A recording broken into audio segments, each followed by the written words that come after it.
not to my liking either. I know we got a few people in the chat over there already. Mr. Jeffrey Neville in here with us from Selective Imagery, and there are several invites out to several people if they want to join. If anybody in the audience would like to join, just let me know. Drop your email or just email me. And let's throw the email up there real quick. Throw that up there. Email me and I will send you the link if you have a setup and you're ready to go. All right. Let's see. There we go. Paul Connors, how are you, sir? Gustavo. Greg Wilson, Nature Photography. All right. Hey, Joe. Joe Stroud. All right. So we'll get a few more in here. We'll kick this thing off. The topic tonight is lighting. And we've got a lot of people in the community that wife interrupt us. I know how that goes, Roy. Actually, it doesn't happen to me too often in the stream. She's very good about that. But yeah, we got a lot of people that wanted to talk about lighting and a lot of people in the community that are very good at lighting. So, I hope everybody will participate tonight. Yes, sir, it is, Joe. That one and the one before it. I'm not really proud of the one that I threw in there as a thumbnail, this last one for this live stream. The photo was fine. I just I tried to convert it to black and white real quick, and I'm not happy with my edit. But anyway, yes, sir, it's mine.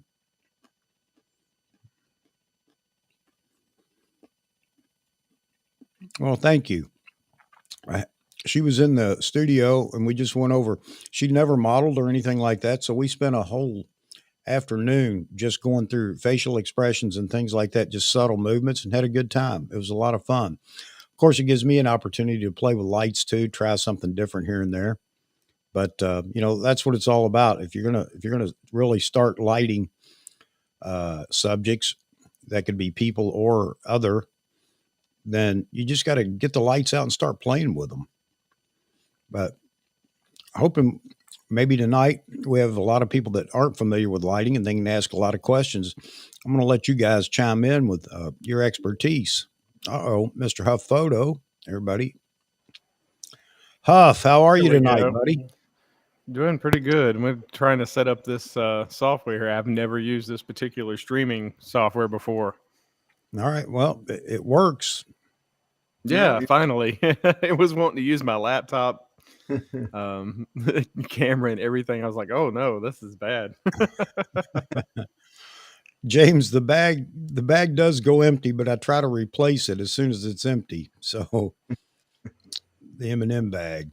I think you're on that program where they know when you run low and they send you another package before you run out, right? Exactly.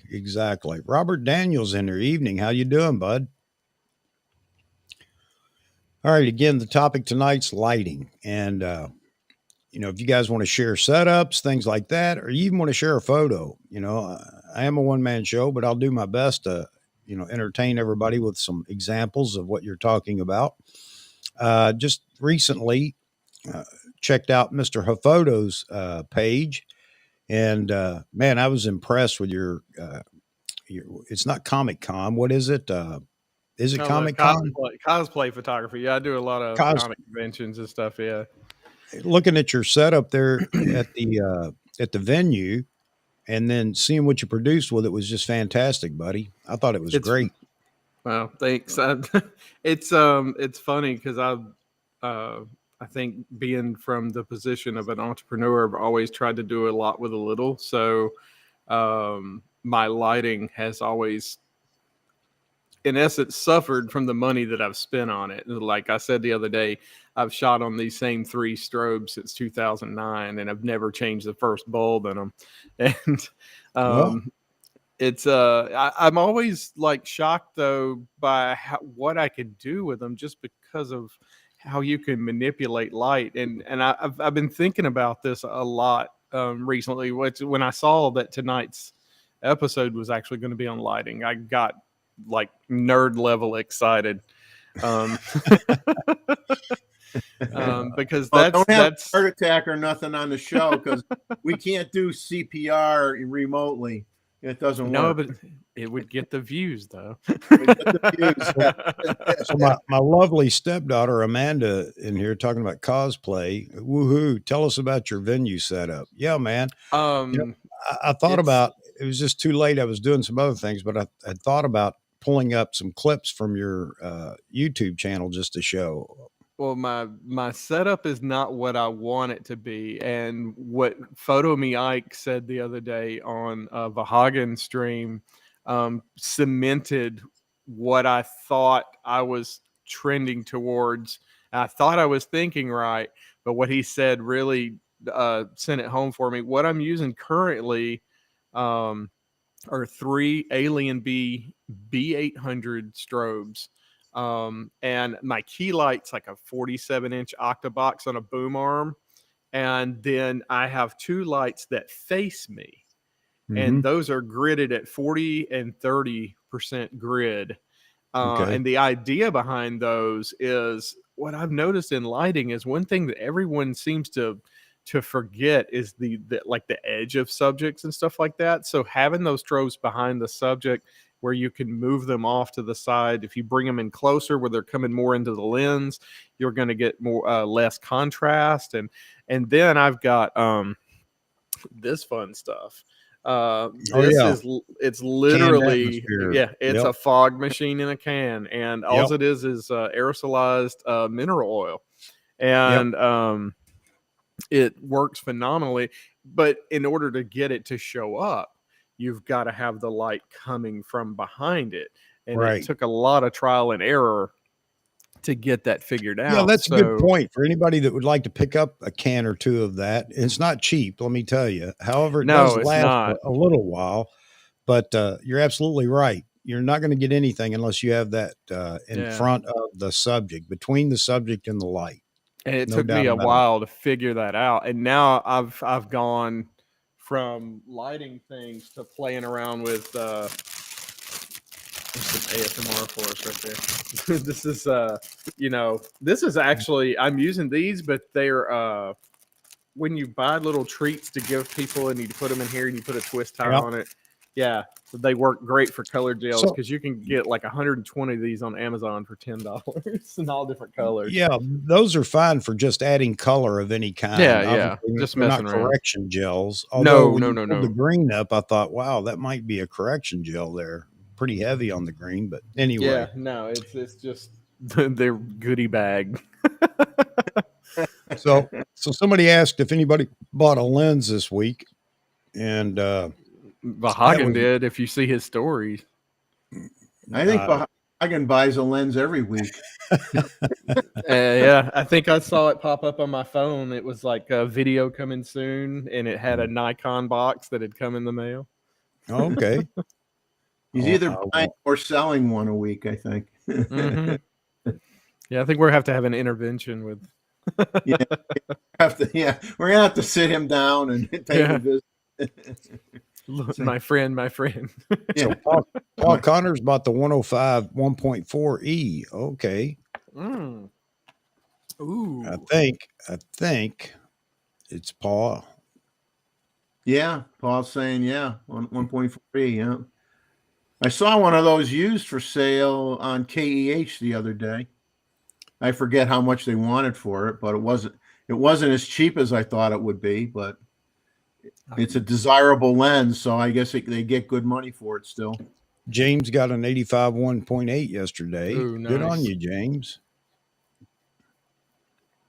Yeah, the 85 to 105 range in there, man, that's some fun portrait. That 105 1.4, I would be extremely curious to see images from that. But I've got the old 105 2.8 macro from forever ago. And Mr. Roy Bigsby did order the 400 4.5. Got it Thursday. Great. All right. Oh, Just hadn't had a chance to use it yet. That's Touch great. Life Studios still using the Alien Beast. They're so, it's ridiculous. They're so good. You would never think it, but they're so simple. The one thing about them that drives me insane is they have the old analog slider on the back. So to change the power of them, you have to go over back into behind the light and adjust it and everything. Whereas now, with the new triggers and stuff, I use the Godox triggers, so you can actually, like the XT2. I don't know if the camera can actually pick this up. Probably not.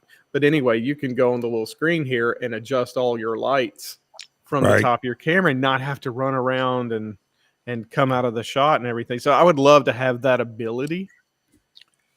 I wonder how many people that are buying mirrorless cameras now have even heard of alien bees or even know who Paul C. Bluff is or Probably Buff. not a lot. Yeah, probably not I a lot. remember I never owned an Alien Bee, but I sure as heck remember the days when they were out there marketing when they first started out. I remember them. What's really funny is I bought my set of alien bees after I walked out from a pro photo demo. And I felt very attacked during the demo because the guy kept going over demonstrations. And at the time, I was a heavy speedlight shooter. I had 4 SB800 Nikon speedlights, and I used them to do everything. And I was trying to decide what I wanted to do studio wise. Excuse me. And so I went there. Pro Photo had a big demo set up, and they had a sale going on. And the guy just kept on showing demonstrations, and he would turn to me and say, "You can't do this with speed lights." And I'm like, okay. I'm like, is he talking to me? And so finally it got so bad that a guy behind me was like, well, tell him what he can shoot it with. And I was like, what? And the guy was like, realized the guy was basically heckling me in a way. And finally, then the guy was like, what did you shoot? He was showing, demo shots. And he's like, what'd you shoot this with? And he was like, oh, well, this particular image was shot. Come to find out, all the demo images were shot with speed lights. And so I got up during the lunch break. I walked out. I got in my car. I drove over to was it Lightning, whatever the name, White Lightning, I think was the name of the company back then.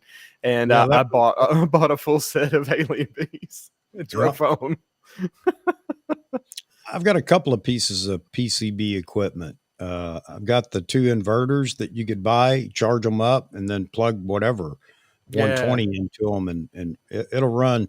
It would run not a speed light, but a strobe for a while. It really surprised me. That's what I've been dragging around for 6 years and using on location when I got sick of the speed lights not really giving me what I wanted. I started dragging the alien bees around using that Vagabond Mini, and I just dropped mine last week and busted it. Oh man. Oh. Yeah. But that little thing, you're right. It would last forever. So we had the power go out. This has been a couple of years ago, and the wife was concerned, how we're going to charge our phones or whatever. I got it covered. Covered. Yeah, it's phenomenal. It's a great. I still have both batteries. I'd love to have another. I can't believe how long the batteries last. Yeah. Yeah.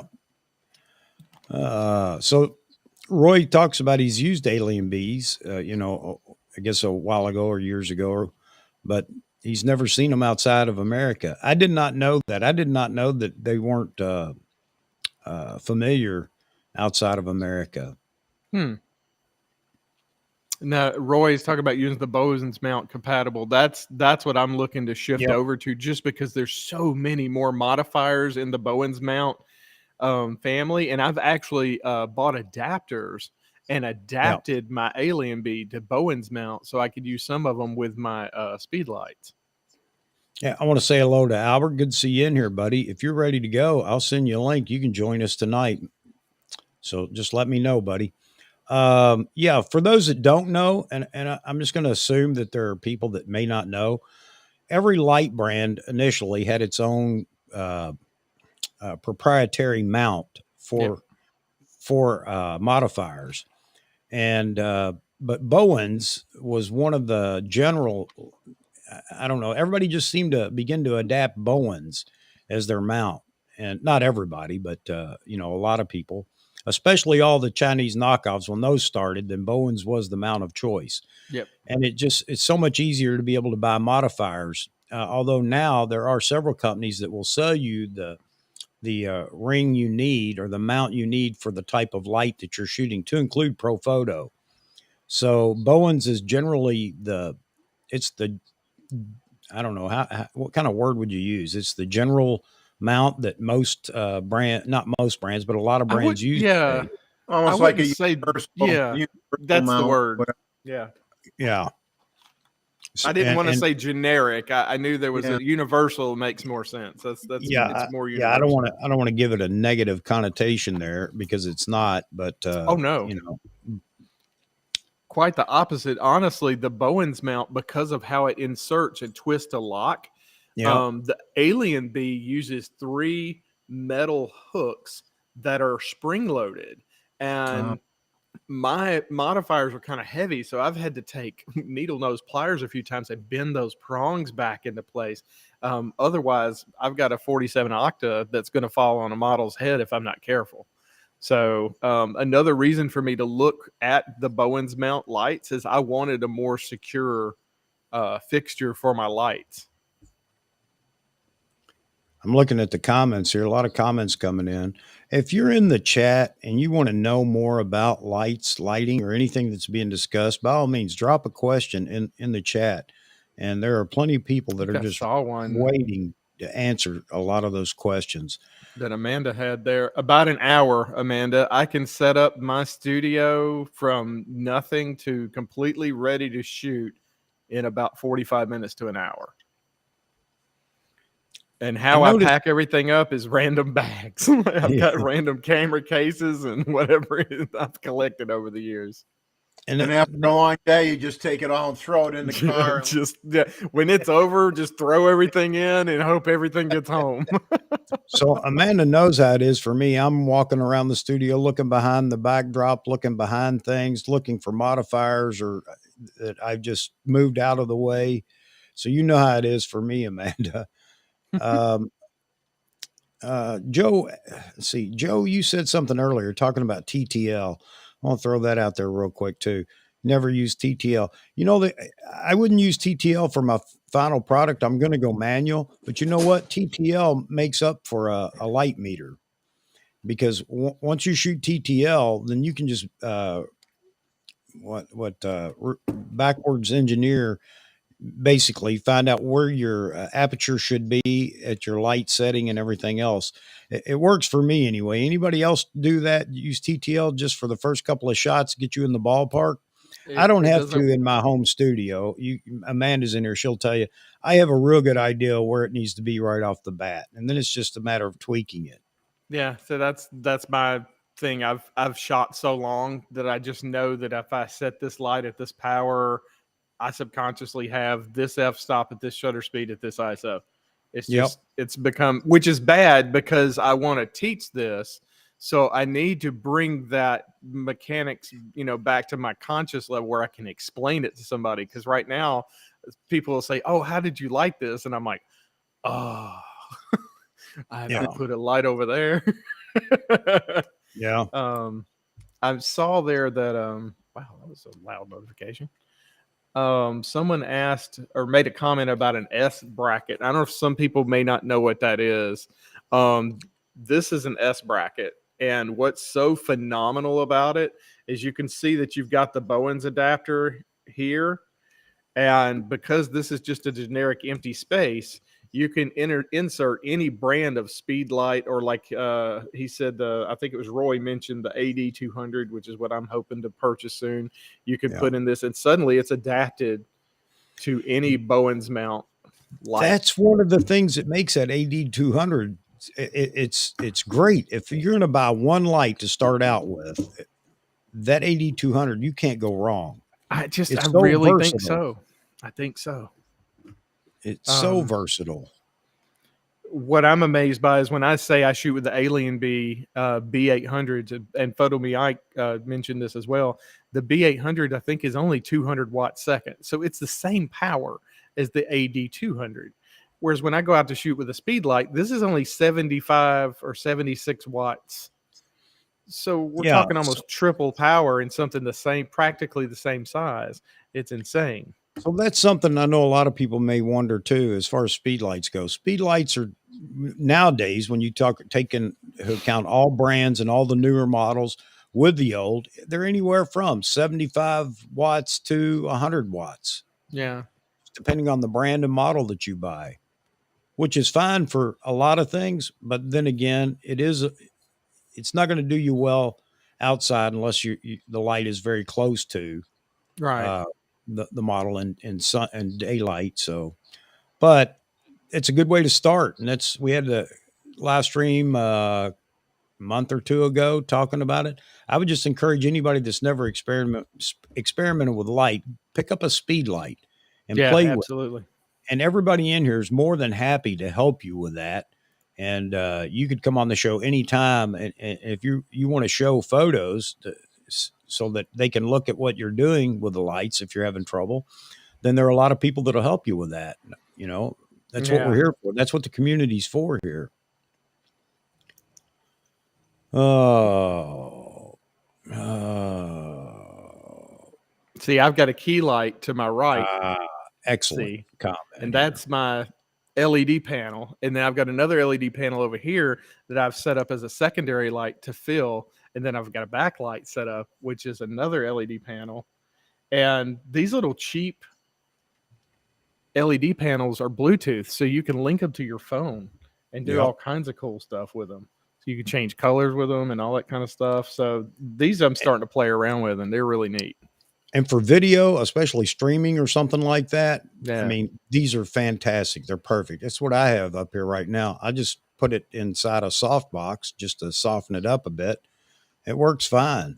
I actually have an umbrella on this one. Yeah, there I you put an go. umbrella in front of this one because it was so harsh.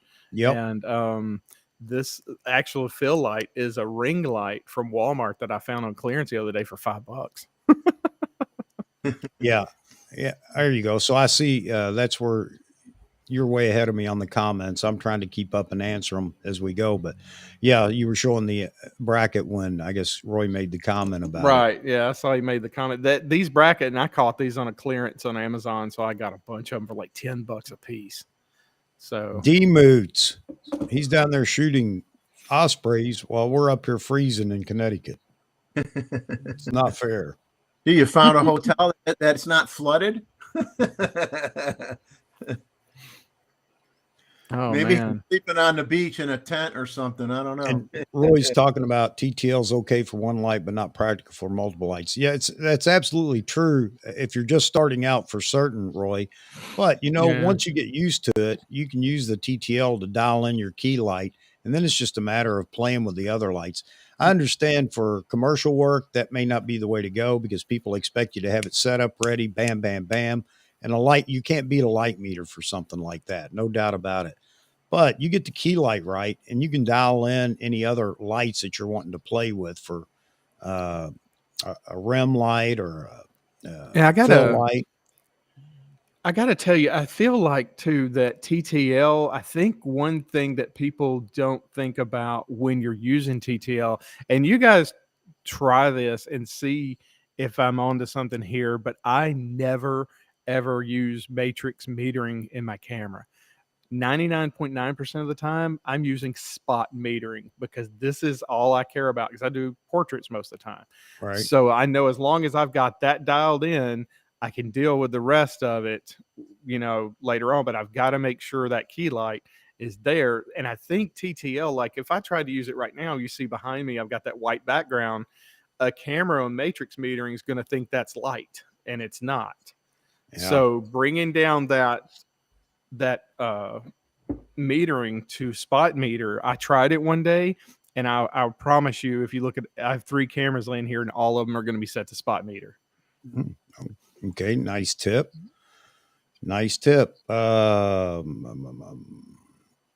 So Joe says that he agrees before digital, but take a couple of shots and you can check it.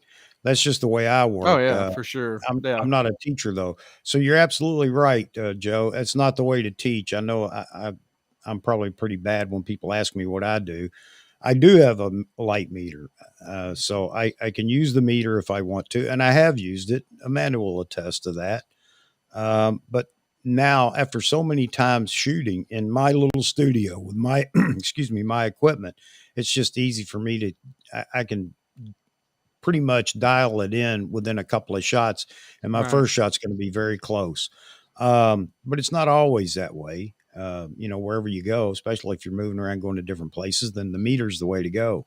Another thing that here's a term that if you don't like is inverse square law. And I'm not going to even Oh try to Lord. explain it. I Yeah. understand it, but I'm not going to try to Right. explain it.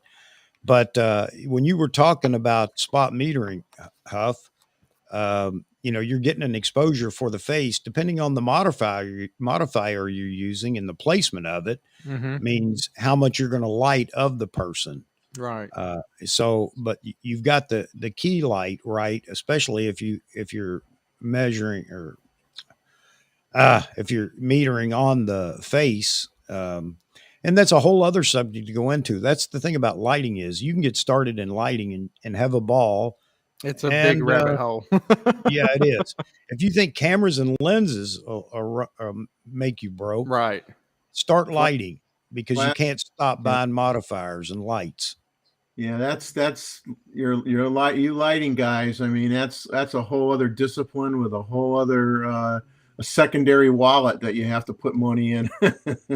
You wildlife guys blow my mind. I've been out trying to photograph eagles, and I just assume throw my camera in the river. It's like I'm no good at this at all. Hey, Thank Robert. goodness we have really good wildlife photographers, because if it was just me, you'd never see any wildlife. Hey, Robert. There's been a lot of talk about that. The thing about it is I don't think it does anything. And Okay. I've asked a bunch of people about this, and they kind of give me the same runaround answers. One, black doesn't reflect, or Yeah, very little, if any. It yeah. absorbs So, light. So you're really defeating the whole purpose. You're cranking the light up to get enough output to do what you want to do when you could probably do it with a regular beauty dish and just you know crank the light down. Have you So guys, if y'all if ever heard anything, of plasti dip? you're probably stressing out the equipment, and you're going to wear it out quicker using something like that. I would think. I I can't have a speak to theory it on because that. I haven't shot it, but the Same. people that have are still holding their idea of how it works or how well it works.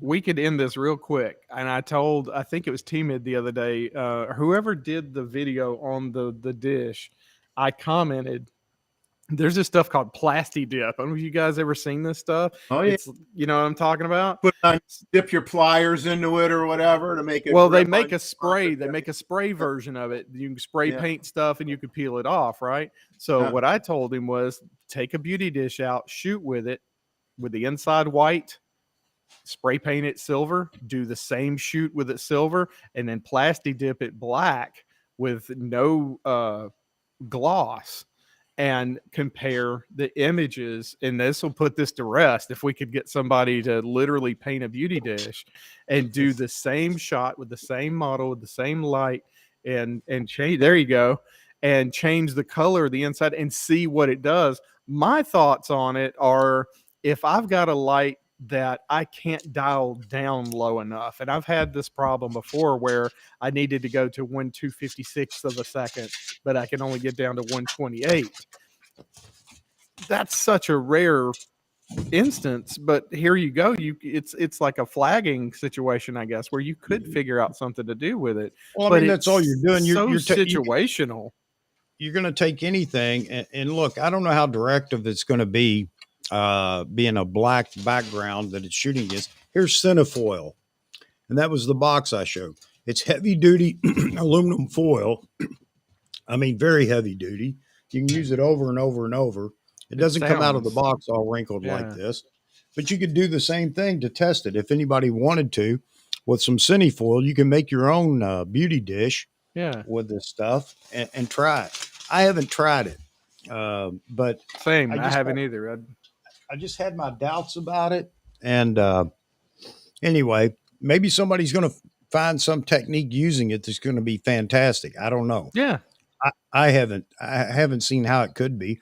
And the people, like I said, the people that I did talk to about it, they didn't have an opinion yet, and they've tried it. Yeah. So there you have it. I think the jury's still out on if it's something or not. Joe's comment at the top there is exactly what I was thinking, was a modifier to reduce light output even further when the power of the light can't be reduced anymore. But it's Yeah. so situational. But those situations exist. If you're doing a low key portrait and you really need that light dumbed down, but like you said, Chuck, there's other things out there you can use. But I've not used it, and I'm very curious about it. Just curious. And Roy talking about LED panels. I know, folks, I'm way behind as usual, but trying to keep up with the flow here. LED panels are easy to work with, but lack output color accuracy unless you go aperture or whatever. Yeah, absolutely, Roy. And I Mhm. wouldn't suggest it for getting into commercial product No. photography or anything like that. Yeah. But for a YouTube studio, they're cheap, they're reliable, they last forever, and they work great. You Yeah, will if need you a want to, modifier or yeah, something to soften the light in most cases. yeah, they're good Uh, for like that delayed shutter effect shoot I did the other day. That was fun, and the panels made that really easy to accomplish. I just like them because they're lightweight and they're cheap, and you can throw them up real quick. And with any kind of cheap, like I've got a $10 umbrella in front of this one that softened it out just fine. But as far as color accuracy goes, if you shoot raw, I mean, I hate to be like, oh, we'll fix it in post, but it is possible. yeah.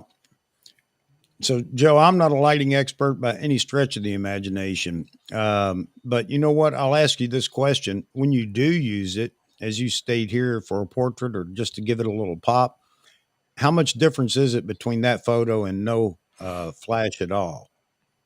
Because that's what I'm trying to impress people with. I don't mean impress with me, but impress people with is the fact that it does make a difference because so many people are afraid of light.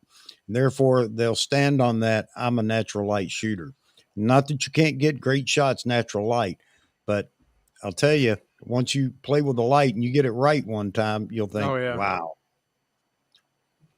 Yeah, when things start actually happening, it changes your perspective on that. But I'll be honest with you, sometimes if you put me in a natural light situation, I would argue sometimes it's harder to shoot natural light than it is once you understand lighting or have some type of lighting at your disposal to where you can affect the scene.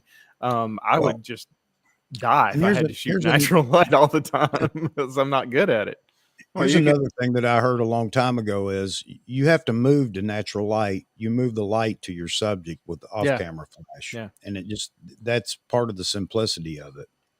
Yeah, it's that's a really good way to put it because I love using the sun usually when I'm outdoors as a second light. But if I had to use the sun as my key light all the time, and I would have to move my whole vision around to fit the light, whereas I'd much rather be able to move the light to fit my vision. So that's a really good way of that's a good thought there. I never thought about natural light that way. Yeah. The Sekonic 308 is a great investment for a light meter. It's a Yeah, great light meter. they make good No meters. frills, but it does everything you need it to do. Yeah, I love. I used to use a light meter years ago, but then when the triggers changed, um, they won't operate my old light meter, so it was kind of useless. The only thing it was good for, of course, now I guess I could actually wirelessly trigger the lights and read it on the meter, but I have no idea where the meter's at. Yeah, Amanda, I have. She says yes, he has used the light meter. Nowadays, I really don't have to in here. If I was to go outside or move to another room or something, or change lights, I'm sure I'd have to pick it up again Yep. and make things a little quicker. So my setup that I have, I know that if I set it all up I've done it so many times that I know that if I walk in front of it, it's f2.2 at ISO 64 200th of a second, and I'm ready to go. Those are my settings for my all three lights dialed to their lowest setting possible. And if I Yeah. want more depth of field, I know I can kick that key light up a little bit more. But the edge lighting usually doesn't have to be changed power wise. I just move it around the subject to get different effects. Well, that's another thing too. You talked about rim lighting, or edge lighting, or whatever anybody wants to call it. But that's by taste as well. There are times when I don't want any rim lighting, Right.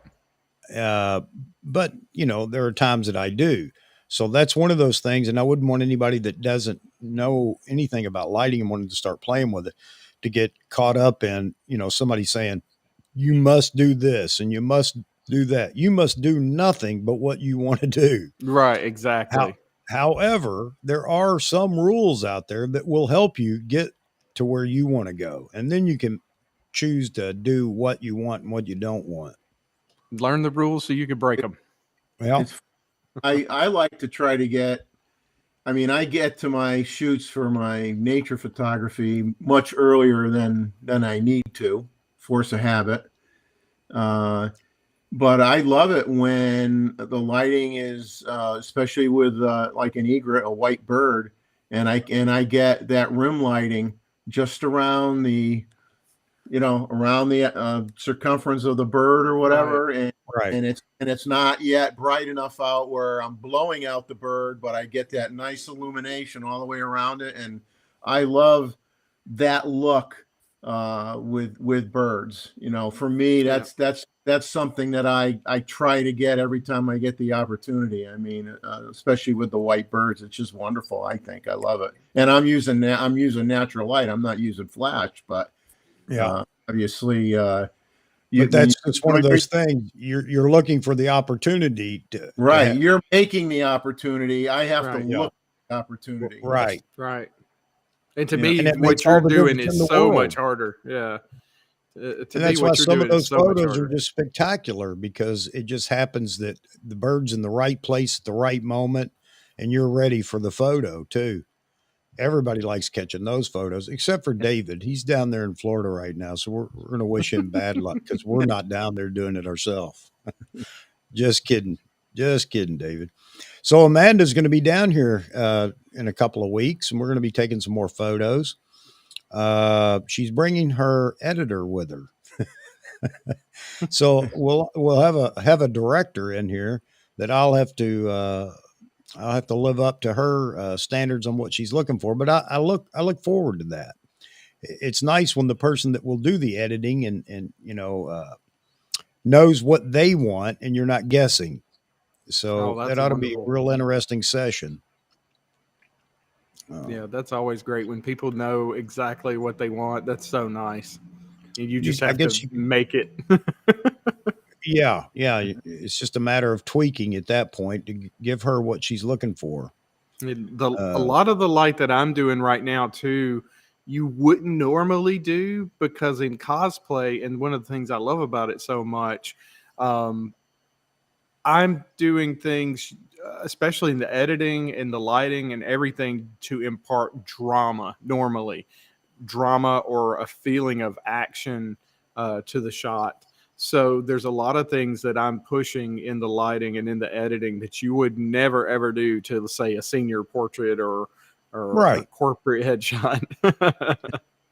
No, you're absolutely right.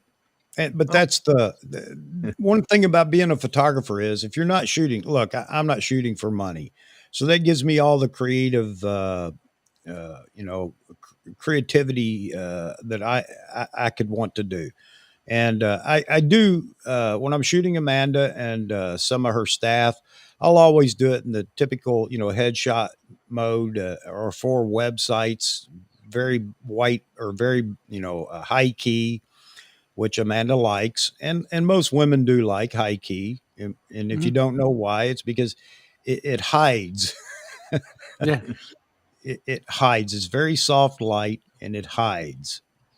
Yeah, hides flaws. It's hide skin imperfections. Yes. I think I understand what Uh, Albert's saying here with the flash, and what's happening is you really can't get the maybe the color depth and contrast that a piece of glass is capable of producing without introducing enough light into the scene to really pull out that drama. Um, I think I understand what he's saying, or I may not understand light. no, I think I think you defined it rather well. I think that's exactly what he's saying.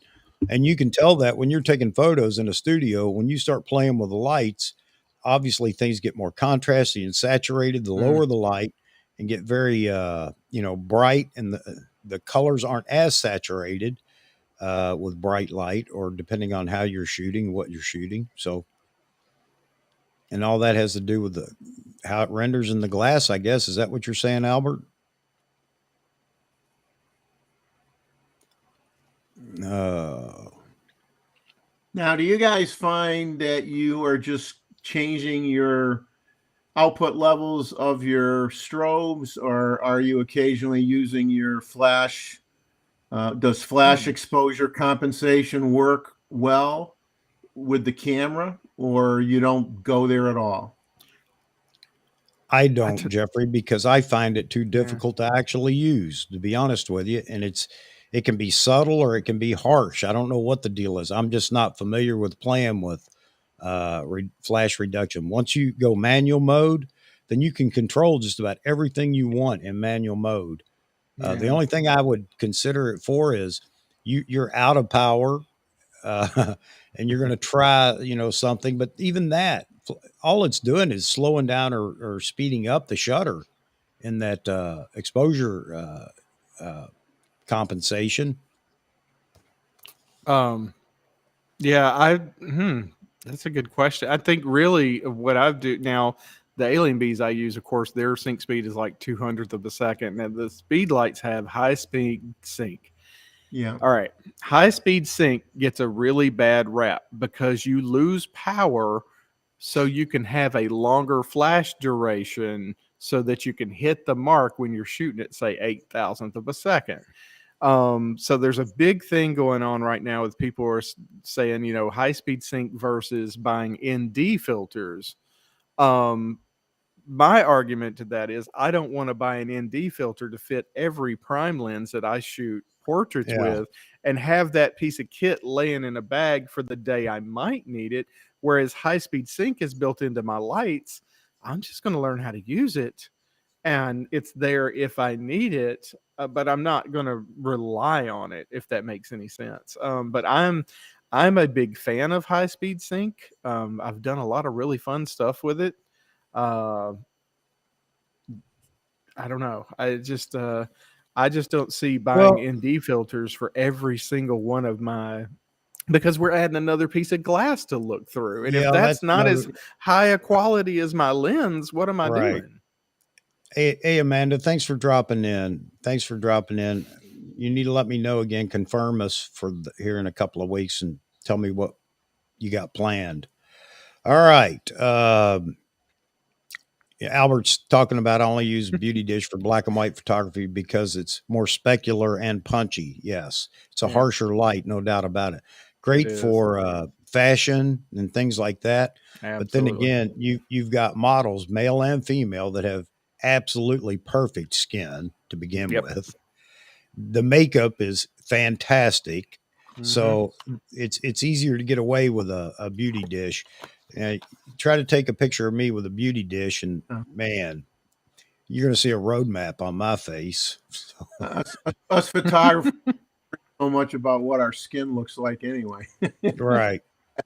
But yeah. And what you were saying, you were talking about a minute ago, doesn't high speed sync really just do multiple bursts, very fast It's multiple bursts to cover the, and if I understand it correctly, instead of a pop, it's more like a long duration of a burst.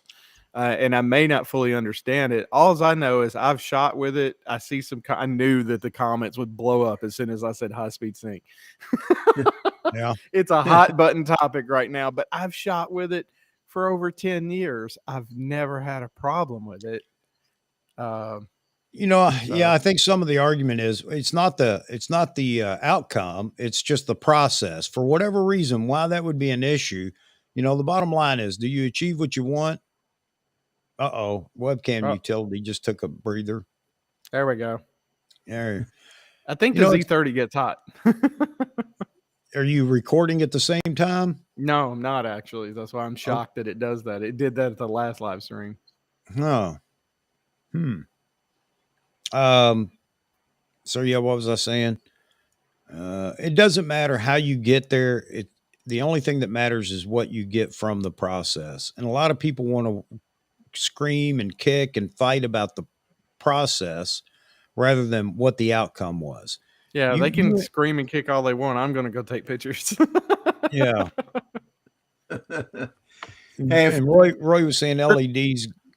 if it works Roy and was, doesn't cause you pain, don't worry about it. Yeah, I mean, exactly. Roy was talking about videos great for uh, jewelry and product photography. Uh, yeah. Great for video. Yeah, it is for video too as well. You're right. But jewelry lighting. And the nice thing about that is, I guess, Roy, tell me if I'm right here, because you have so much control of moving the light to light facets of the jewelry and things like that, to look at the Mm, shadows, look at everything. You can see it all beforehand.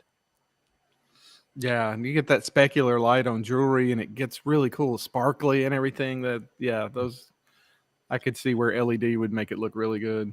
You make that cubic zirconia look like Yeah. a real. So, hey, Albert, let Roy see. Roy going to weigh in on this. So there's a big Hmm. push now by a lot of photographers to go to chip on board light or uh, LED lighting for photography, and I'm not seeing it yet. But then again, I haven't played with it enough. But it seems to be a little more difficult. I don't know why. Um, because you have to have the light so bright to begin with to get a good exposure, depending on how you're actually shooting. And then the inverse square law on the LED lights is not compatible or as compatible with strobe lighting. It just seems like I turn on the chip on board light. I've got a couple of aperture lights. I've got the 200 and the 120D, and you've really got to modify that light, meaning with a modifier, to Hmm. get it where you want it and not have it spill. Is anybody else playing with hot lights, if you will? That's what they used to call them, or Oh, LED lights for photography. I've got some huge 3 foot by 2.5 foot fluorescent box lights back here that my mom bought like 25 years ago when she decided to do photography for some reason, and she bought them at a trade show. And I still have these things, and they are so heavy and they are so useless. But I keep them around just to remind me, like, wow, it could be worse. I could be having to Yeah. use those things. Robert's talking um, about he loves mixing ambient and flash. Yeah, that's oh always yeah, nice. I love doing that as well, Robert, for very nice, moody, environmental portraiture. I love it. yeah. That's why I like putting this. Usually, I like to put the sun behind my model so she's not blind. Hmm. So then that becomes my second light. So the sun just becomes that, and then you counter that with the speed light or whatever light you have on you. You can really get some fun lighting scenarios using the sun as a second light. Window light is very attractive, especially Mm. with big strobe outside the window. Yeah, it's one way to cheat the system. You can also do that at nighttime to make the room look like it's in the daylight by blasting light in a window. Aperture's doing a lot of that stuff right now. If you follow Aperture's page or follow them on Instagram, they're constantly talking about lighting setups and how to make a room daylight in the middle of the night, or how to set it up for a moody blue night with enough ambient light to see, and it's pretty cool. Yeah, I would love to have that was one of the things I always wanted a studio to have, north facing windows so they never see direct sunlight. Yep. And big, large north facing windows are so hard to find in a studio space. But they would Jeff be and awesome. Leslie talking about the color change in the leaves. It's definitely they're changing rapidly right now here in Yes. Connecticut. They're falling rapidly here in Tennessee because it's too dry. Wow. Yeah, we haven't had rain in over a month.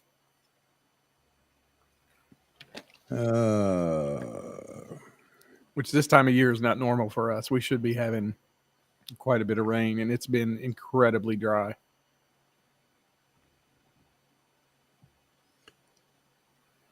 I mean, T-Mid, didn't see you come in, buddy. You got a link in your email. You want to join.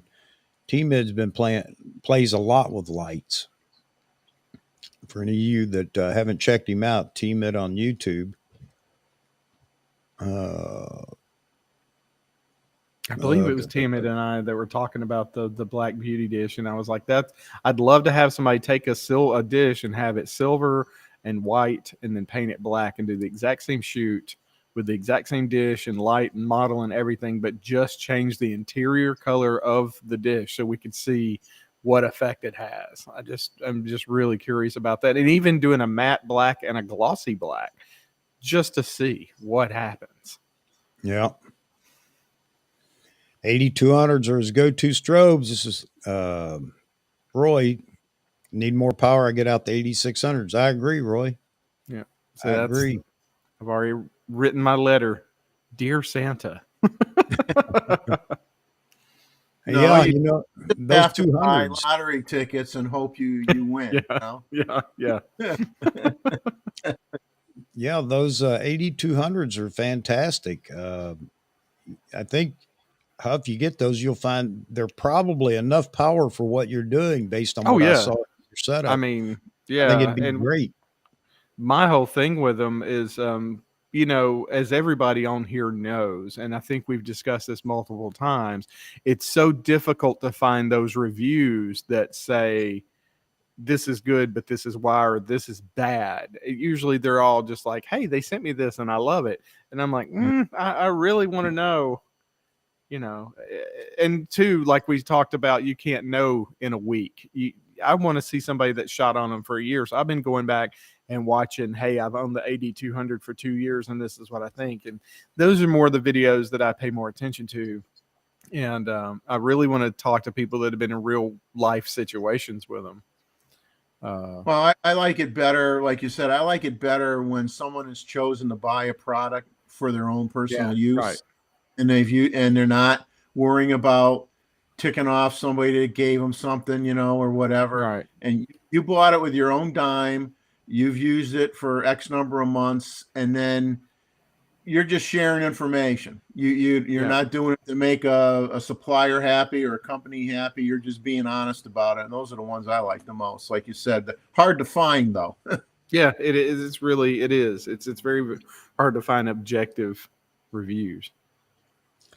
Michael, you get a lot of answers to your questions in the chat tonight. So feel free to ask. Speedlights get a lot of hate. I remember when Joe McNally, when the SB800 came out, Joe McNally, I think Nikon sent him out to the desert to shoot with speedlights, and the stuff that he turned out when I think his book came out, When It Clicks, I think was the name of the book. Actually, the only photography book that I've ever actually bought was that book. Yeah. And because it had, all pictures in it and less words, but there you go, Jeffrey. That sold me on speedlights. I wanted to switch places. That's all. It's like Hollywood Squares. I get tired of being in the same spot for a while. I got to move around. Here you go. Here's another light, the ring light. Yeah. And they're great for beauty portraits. There you go. Yeah, because you see when I do this, yeah, see how all the wrinkles go away. I've got a cheap $14 ring light clipped on my shelving unit above my computer, shining down on my head right now. Yep. I This one mean, was that's $5 on a clearance rack at Walmart, and it just came with this little thing built in so you can turn it on yeah. and off. So I'm just using it as a fill light on one side. I get mad because sometimes I hit the wrong button, like I did when I first got on talking to Chuck before he went live, and I hit the wrong button, and I ended up changing the color to like red or something, and I'm like clicking through all the different colors to get back to the white light again. And I'm like, ah, too many options, man, too many options. So I was playing with my backlight. I was like, should we go to pink since it's October? It's Breast Cancer Awareness Month. We'll have to go to pink background lighting for this month. There you go. That's pretty cool. So Roy's talking about if you need smaller lights than 8200, he gets out the Nikon R1C1 kit, and he says, "Is it Ike or Mike? I don't know what it Mikey, Mikey? whatever it is. Make a cheaper version now." Yeah, I've seen that, Roy. Have you tried it? It looks like it'd be just as good as the Nikon version. I loved my SB800s. They took an incredible beating over the 12 years that I used them. I only had one of the 5 that actually passed away. The Godox ones are okay. I have noticed they're not quite as strong, but back in the day, I think when those SB800s were new, if I might be wrong, but it feel like they're around $300 a piece, and then you had to buy the radios for them. And back in the day, I used radio popper, which if no one used radio popper, you'd understand what happened was it was a radio that clipped over this eye on the front, and it would translate a radio signal into an infrared signal to trigger the IR on the front of the SB800. That way you could use TTL. Okay. It was awful. It was so bad. But you literally, there was nothing else. But then Pocket Wizard came out, and they were incredibly expensive. And so when these came out, and you could buy these off Amazon for $100, and the radio's built inside of it, I was like, "Are you kidding me?" Yeah. And they're affordable, and you know what? You're not gonna cry all night long if you drop that versus a right. Profoto A1 or Yeah, see, I have to, and I'm a clumsy photographer. That's why I buy cheap stuff. Like, I'm clumsy. Look, 170 or $180 is not cheap, but it definitely beats $1,000 or $1,200. Right. All right. Vic's got Elechrome. Elechrome, I've never heard anything bad about them. Everybody that uses them has always said they've enjoyed using them. Yep.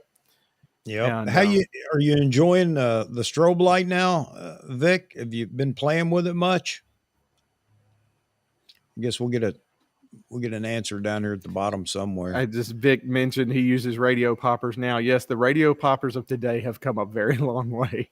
The radio poppers from back then that used the IR, you had to keep the little felt thing around them so other light would interfere. It was just like terrible. strobes today that have built-in optical slave if you want to go that route, I guess. Yep. It just captured it right there in front of the speed light.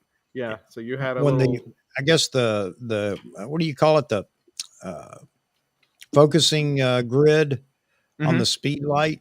So it lit up enough to trigger that optical trigger, I guess.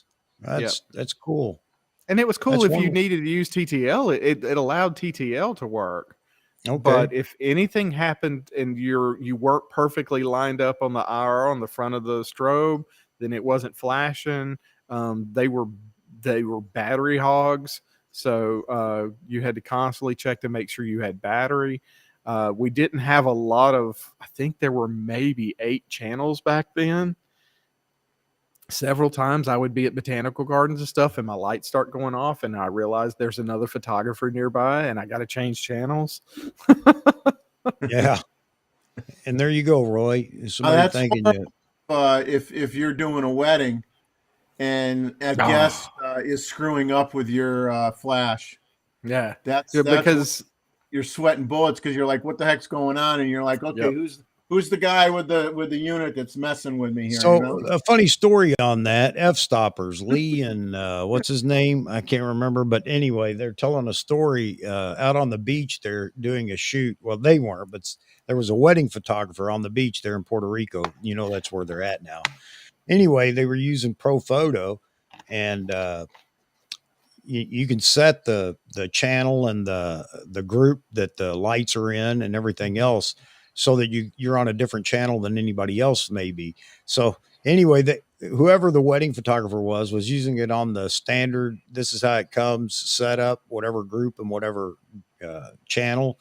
So Lee and what's his name, I can't remember his name, but they walked outside on their balcony or on their porch, which overlooks the beach, and they got their trigger out and they started firing the flash off every time the photographer get ready to try to compose and move the people around. He'd fire the flash. And the people would start to walk away and go, no, come back. We have That one doesn't God. count. I didn't do it. Yeah. Oh, that's terrible. That's so funny. Some of the stories they tell are pretty funny, but yeah, that's one of the things you have to be aware of is those channels on there are there for a reason. And I would guess for you, Huff, when you're in that environment at, these different venues, are there other photographers that are using flash that are in the building at the same time? Do you ever have that Usually- issue where you have to change and go to another channel? Normally when at a comic convention, and I'm actually trying, the ones that I work with, I've actually tried to break them from this. If you're a photographer at a comic convention, they bar all other photographers from setting up. Wow. And the reason why I'm against this is there are a lot of photographers that shoot different styles, and we're not the same. So if we're set up, I don't feel like, give you an example, there's another lady that does photography at a lot of these conventions that shoots the green screen work. So she's focused on dropping a background in and doing all this stuff to put the cosplayer into an environment that sort of matches their character. I don't do that because I'm not a graphic artist. I'm a photographer. I want to focus on the cosplayer because a lot of them have spent hours and hours and thousands of dollars and made what they're wearing. And I Right. want them to be the focus. So I'm actually innovating this market. No one's done this.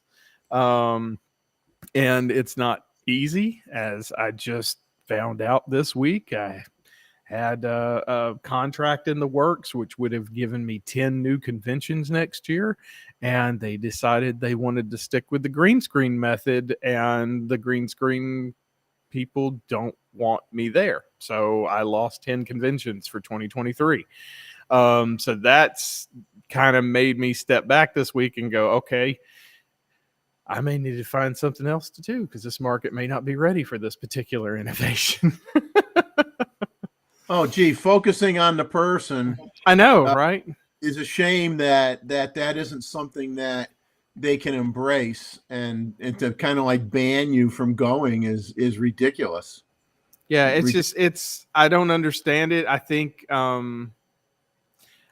well, I mean, I think we all know this with photographers, we tend to get competitive. I don't understand it. That's why I hate, one of the worst things I hate being told is when people say, "Oh, you're the best photographer around." I'm like, if you say that, that means that subconsciously there's some kind of system where we're being ranked and we're in some sort of hidden competition. And I'm like, I think we're peers and colleagues. We're not competitors. But that comes from the artist side of me, and not the entrepreneur side of me. And the artist side of me has always been stronger, which makes life difficult because the bills still have to get paid. Yeah. So, yeah.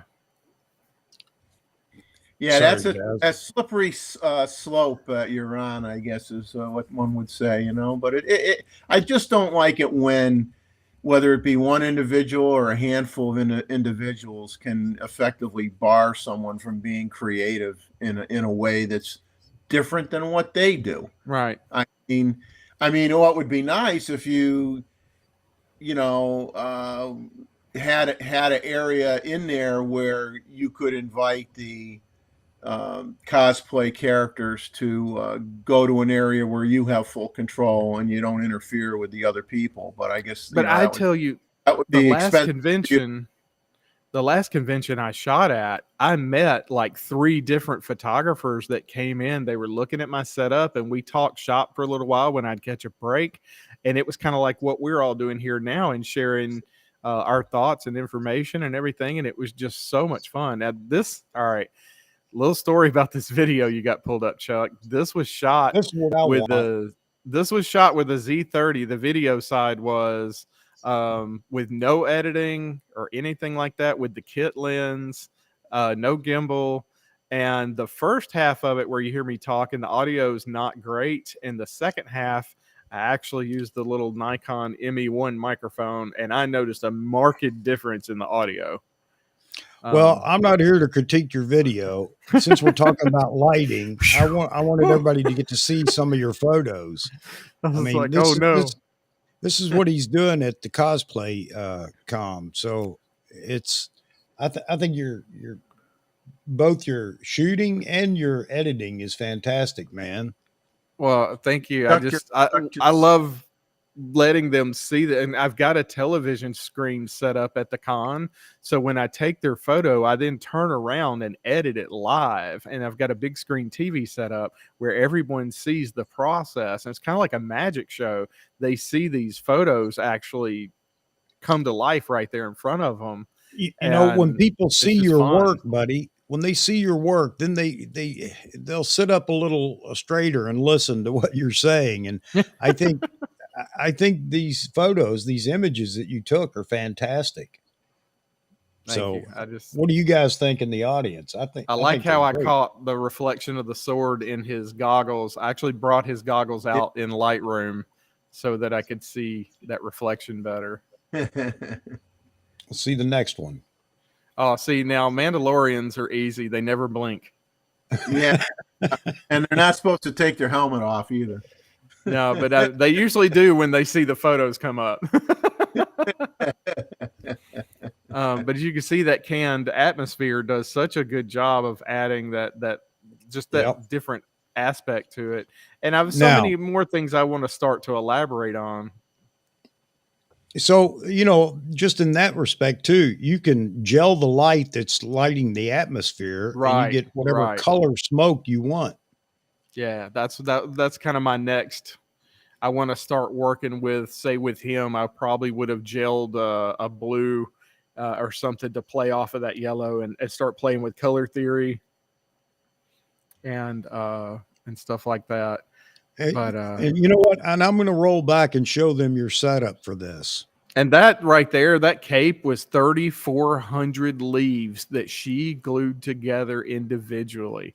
Wow. I just, we had some other shots that I really liked that weren't wide, so they didn't fit the video aspect ratio very well. So I didn't put them in, but I had some that really showed off the work of the cape better that she did. And that, to me, that's what I'm so fascinated by, is just the hard work that these people put in. This is her D&D characters, and this girl here is actually a professional cosplayer, has done voice work for Nickelodeon and some other things.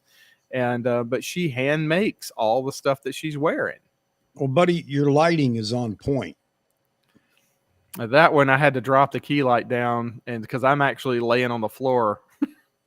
That's a joke that I have, is actually it's not a photo shoot. So I'm either bleeding or on the floor or both, because I'm clumsy, and I usually end up trying to find other angles and things. That was really cool with the kids, and that one was a completely handmade thing. And sorry, I got to start and stop it here.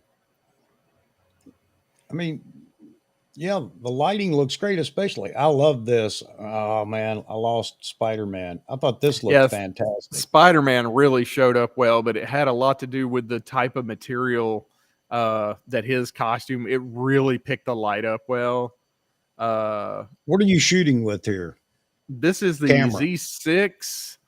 And I shot all day with a 50 millimeter 1.4 art lens and using Godox triggers on 3 Alien B800s. The key light was an Octabox. I think it's a 47 or a 42-inch Octa.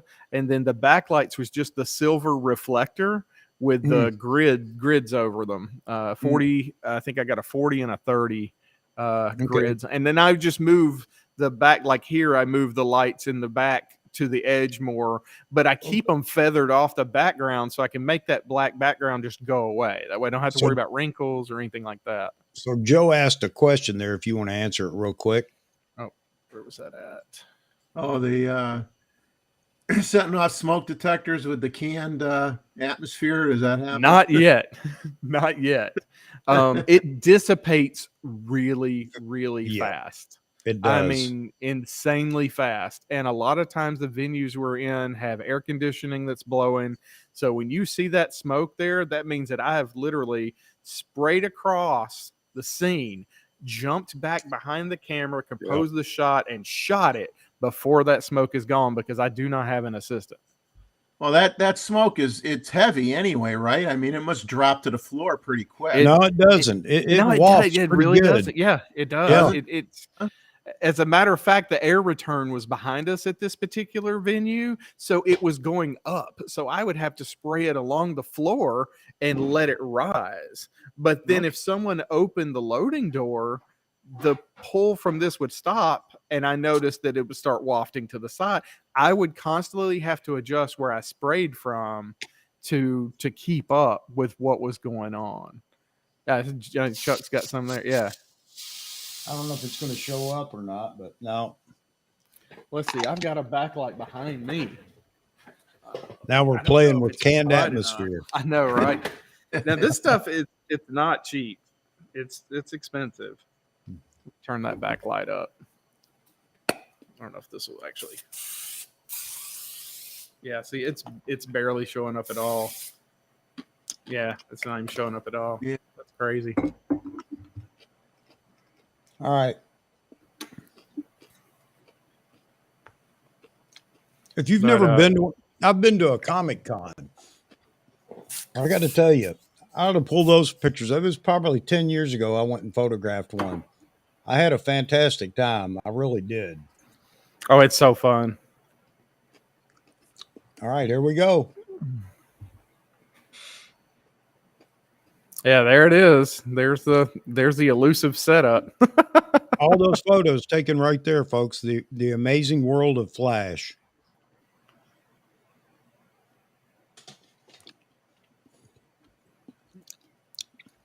So that's pretty much it. And I came off that tripod. That tripod, I actually did not end up using it that day. Like I said, my arthritis and everything, a lot of times at these I shoot on the tripod, but I just really, it was in my way this day. So I just came off the tripod and was all over the place. Hey, buddy. Thanks for letting me show your stuff. I didn't ask. Yeah, no. Thank you for showing it. No, I don't know. Anytime. Chuck just likes future blackmail material. That's what he's getting dirt on. You know, I mean, no, man. I thought that was great. Go ahead with your questions for Huff and his cosplay photos. Let's see. What is it? The XT2 trigger transmitted to trigger the Alien Bees. The Alien Bees have XT1 receivers plugged into them. So I have an XT1 receiver on a, actually, I'm going to grab one real quick. I'm going to show you something that I made. It's what the community is all about right here. Everybody gets a chance to ask, share tips. Portable studio. Yep. Absolutely. All of this fits nicely into the back of a 2012 Nissan Versa hatchback. So each one of my lights has Alien Bees has one of these XT1 receivers on it. And you buy an XT1 receiver, it's got a lot of different wires to hook to different strobes. So this is the one that works with the Alien Bee. And then I've found this thing by a company called Small Rig. You can buy these on Amazon to hold your cell phone. But these XT1s have a tripod hole in the base where you would normally fit the hot shoe, or the cold shoe rather, on your phone. So I actually screw this tripod adapter in there and then clamp it to my light stand. That way it's not dangling by this wire. So each one of my alien bees has one of these on it. And that's what I want to get away from, because see, the 8200 has this built into it. So suddenly there's one less piece of gear I got to take with me. So you have like the erector set for flash photographers. Yes, basically, yes. It is very much Frankenstein together. You know, I'm the poor man's photographer, because if there's a cheaper way to figure it out, I'm going to figure it out. That's what cracks me up too, because when you see some of the, when I tell people I shoot with certain stuff, they actually don't believe me. And I'm like, oh, cool, I'm doing my job. Thank you, Joe. Thank you. I appreciate it. I just Here's another for you, Huff. Oh yeah. You know what? Shockingly, I would say 99%.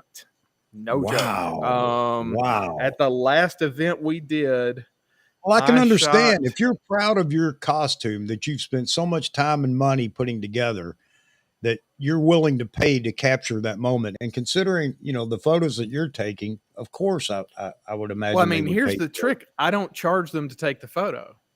Right. That's how I get them. Okay. I'm like, no, I'm not charging to take the photo. Come in, because I want to photograph these folks. I want to work with them.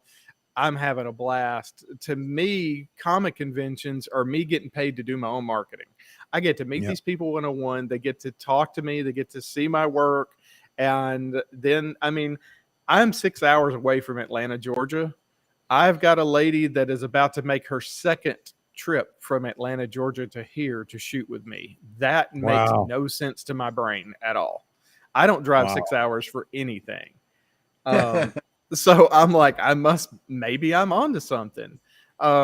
So my whole thing is I don't charge, but when they see the photos, I would say easily 9 out of 10, at least from my last two conventions, they buy them. Yeah, that's great, man. Yeah, it's a really good, and that's what made me think that I was onto something. Now you got me wanting to go shoot another one, do it that way, so that I can it's sell just so prints. fun. There's so many creative people there, and that's something I haven't ventured into. Let me take that back. I don't sell prints of the cosplayers, but I do have prints. I have a DS80 sitting here next to me, which is a dye sublimation lab printer. I lucked up on it, got a killer deal. It's only printed 3,000 photos in its life. And so I can print 8x10s and 5x7s in 30 seconds, lab quality on site. And so I sell prints and digital editions at the Comic Cons. Wow. So I just answered a question that just popped up. The way I look at it, you're taking quality photos, and I would expect a very high hit rate with people wanting to buy them, because think about it. How many times you go to Disneyland, or you go on a cruise, and people get you with awfully constructed backgrounds, and and you may not be looking at your best, and they take your picture, and then either you or your spouse say, well, I guess we should buy it to remember where we were, and you buy it even if you may not like the photo. You buy it anyway. So you're doing a great job. It's that souvenir. Everybody's going to want to buy it, Hey, so another question though, since you've already answered this, but do they ever ask you for a digital copy? Yeah, now that 9 times out of 10. Well, gosh, every con is different, because this last con, I could not believe how many prints we sold on site. And then I had another con where everybody just wanted. So what I do is I will send them if they buy the digital edition, they will get a higher resolution JPEG in a WeTransfer link that has the copyright paperwork and everything, so they can take it and share it online or go to Walmart and make prints. They can do whatever they want to with it. And I know a lot of photographers will freak out, be like, oh, blah, blah, blah, no control. I take For a these, stance. I can't Yeah, see why. Yeah. I don't, What it What do doesn't you bother want with me. it? What are you going to Yeah. do with it? It's like I think arguing that if someone buys a steak at a restaurant and then the chef freaks out when they put ketchup on it. They bought the steak, man. Let them put what they want to on it. I don't care. that's great. That's great, man. That's my whole angle on it.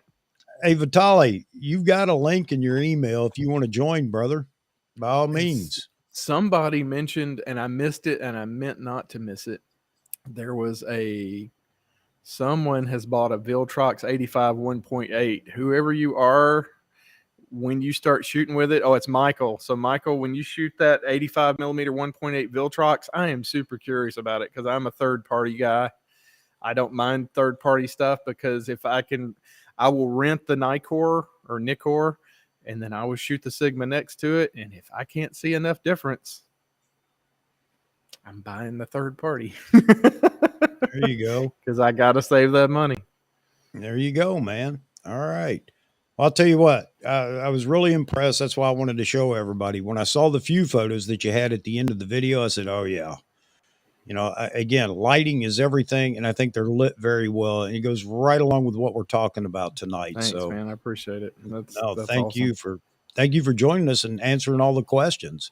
No, I love it. I mean, that's like your choice of subject matter. I am a comic book sci-fi nerd, big time. I had thousands of comic books I collected when I was young, and it kept me out of trouble. Okay. And I have a deep respect for comic books, and I'm a big comic book movie nerd. I've seen them all. And I haven't. And I own almost every comic book movie ever. Let me ask a question. Are you, and this is just about cosplay. Are you seeing any Marvel Comics people at these things now? Oh, yeah. I mean, the Marvel is everywhere in these things. You know what? I was honestly shocked at this particular. The last one I just did was actually the Memphis Comic Expo, so it was extremely comic book focused, not so much movie or fandom focused. It was extremely comic book focused. So all your special guests there, except for one, there was I think his name is Ming Chen. God, I hope I got that right. I believe he is from the TV series Comic Book Men.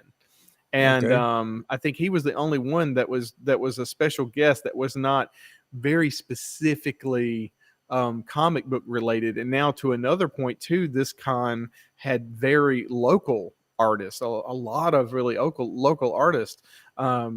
And when you walk around and look at their work, and I wish I'd have had more time to video more of the booths and show more, showcase more of the talent that was there. It was absolutely incredible. I actually did just get booked to shoot a Pokemon convention that's coming to Memphis in November. Super excited about that. They've never had one, so I have no idea what to expect. I don't know what kind of artists are going to be there. A lot of screaming kids. This is going to be very focused around the trading card games. They're going to have competitions and stuff. So where I've had them put my studio is going to be closer to that. So I'm hoping everybody's going to be quieter because people are going to be concentrating on playing the game. Greg Wilson asked that question. It's there on the screen if you'd like to answer it. Space at a con can be expensive. Here's a secret. Y'all ready for a secret? When I show up, I do all the photos and things for the event, and I do all the video I can for them and everything in trade for my booth space most of the time. Cool. So idea. I work out a bartering system because they need high quality images to advertise their event for the next year. So I try to make sure that I get them that, and they don't have to worry about it. I have the videos and all that stuff that I can put together for them and send over so they can use on social media and whatever. I've got all the model releases for all the people that I photograph, so the photos can be used commercially. That's a little trick because yes, you can be looking very quickly at a $1,500 bill to get a space the size that I use. Whereas in this one, I think I paid $85 for an electricity hookup, and that was it. So do you have to like get pre-approved to be able to shoot at these events, almost like a press pass type of thing? That's another good question. Yeah, how do you? I mean, I'm assuming anybody, Jeffrey and I couldn't go together and run into Comic Con here in Connecticut and say, "Hey, we want to be the photographer." What you can do now, we got people, we call them walkers. They come in, and this is how I met a lot of photographers. This last one is they just came in, they bought a pass, and they had all of their gear strapped on them, and they're just walking around taking photos wherever. There's nothing against that or anything. One of the big things in cosplay is if you see someone with an amazing cosplay, make sure to ask their permission first. I know like I shot editorial for 10 years, so I'm really bad to go, and see a candid moment and really want to get it. But that's not a good thing to do. A lot of these folks, even though you see them and they're dressed amazing and they're out in public, you may not realize you're dealing with someone that's introverted, that's very shy, maybe doesn't want their photograph taken. So you always want to ask if it's okay to take their photo before you do. That being said, no, man, you can run around Comic-Cons. I've done it. As a matter of fact, when I first started going to them to see what I wanted to do, I went to them specifically to see what was set up there. And all I kept finding were, the folks doing the green screen work. And I was like, I don't want to do this. And there was a guy at a local Comic-Con. It was about an hour and a half away from here. And he found out that I was interested. I didn't know this photographer at all. And he reached out to me and said, "Hey, are you seriously thinking about doing this? How are you looking at doing it?" And I said, and I just gave him my spiel of what I would like to try. And he said, "Well, I'm retiring. And if you want to try it out at this event," he's like, I'll come help you set up." I mean, it was just complete luck. And so he helped me set up. We did everything at this first convention, and that was back in I think it was February of this year, and it just exploded from there. And so I guess the difference is you're charging them for these photos because you're taking them here in your space, and they know that. I mean, they know I'm going to get this quality print, and that's what I'm after. Right. People walking around the floor, they know they're not getting the same thing, and they can't charge. Is that correct? They can't be caught in I their honestly charging. don't know. I've never asked anything like that. I don't know how that works, but my whole point is I'm actually after even a smaller niche than just the people that are at the Comic-Cons. There's a niche of cosplayers that they do this for a living. These folks travel and they do birthday parties and all this kind of stuff, and they need high quality images that they autograph for fans, and that's where I come in. Exactly. Okay. And that's where I come in. Got it. And so I was actually after that market. You nailed it. And I mean, that's pretty good. You're on you're under the gun when you're there doing this, I'm sure. And it's got to go right. You don't have time to tweak and, let me change this. Let me, whatever. Greg has a great point here. Greg asked, how can I keep track of the releases and prints if I work alone? Number one, I'm lucky. Number two, this last convention I did, which was the largest one I did, my wife and my youngest son were with me, and they dealt with the people walked up and they handed them a clipboard, name, phone number, and blah, blah, blah. And they tell them right there at that point, think of a pose that you would really like to have for your character, because I don't have time. That's another thing I actually like about this is it is pressure. This particular day on a Saturday, the competition for the cosplayers is at 2 p.m. I have to have everybody through my booth that is going to be in that competition photographed and out before that 2 p.m. deadline gets there. So I've got, when you see that image like you have back there on the screen, Chuck, I Yeah. had maybe 5 minutes with that person. So Is I that really, shoot and edit 5 yes, minutes? yes, Man, you got that's it down.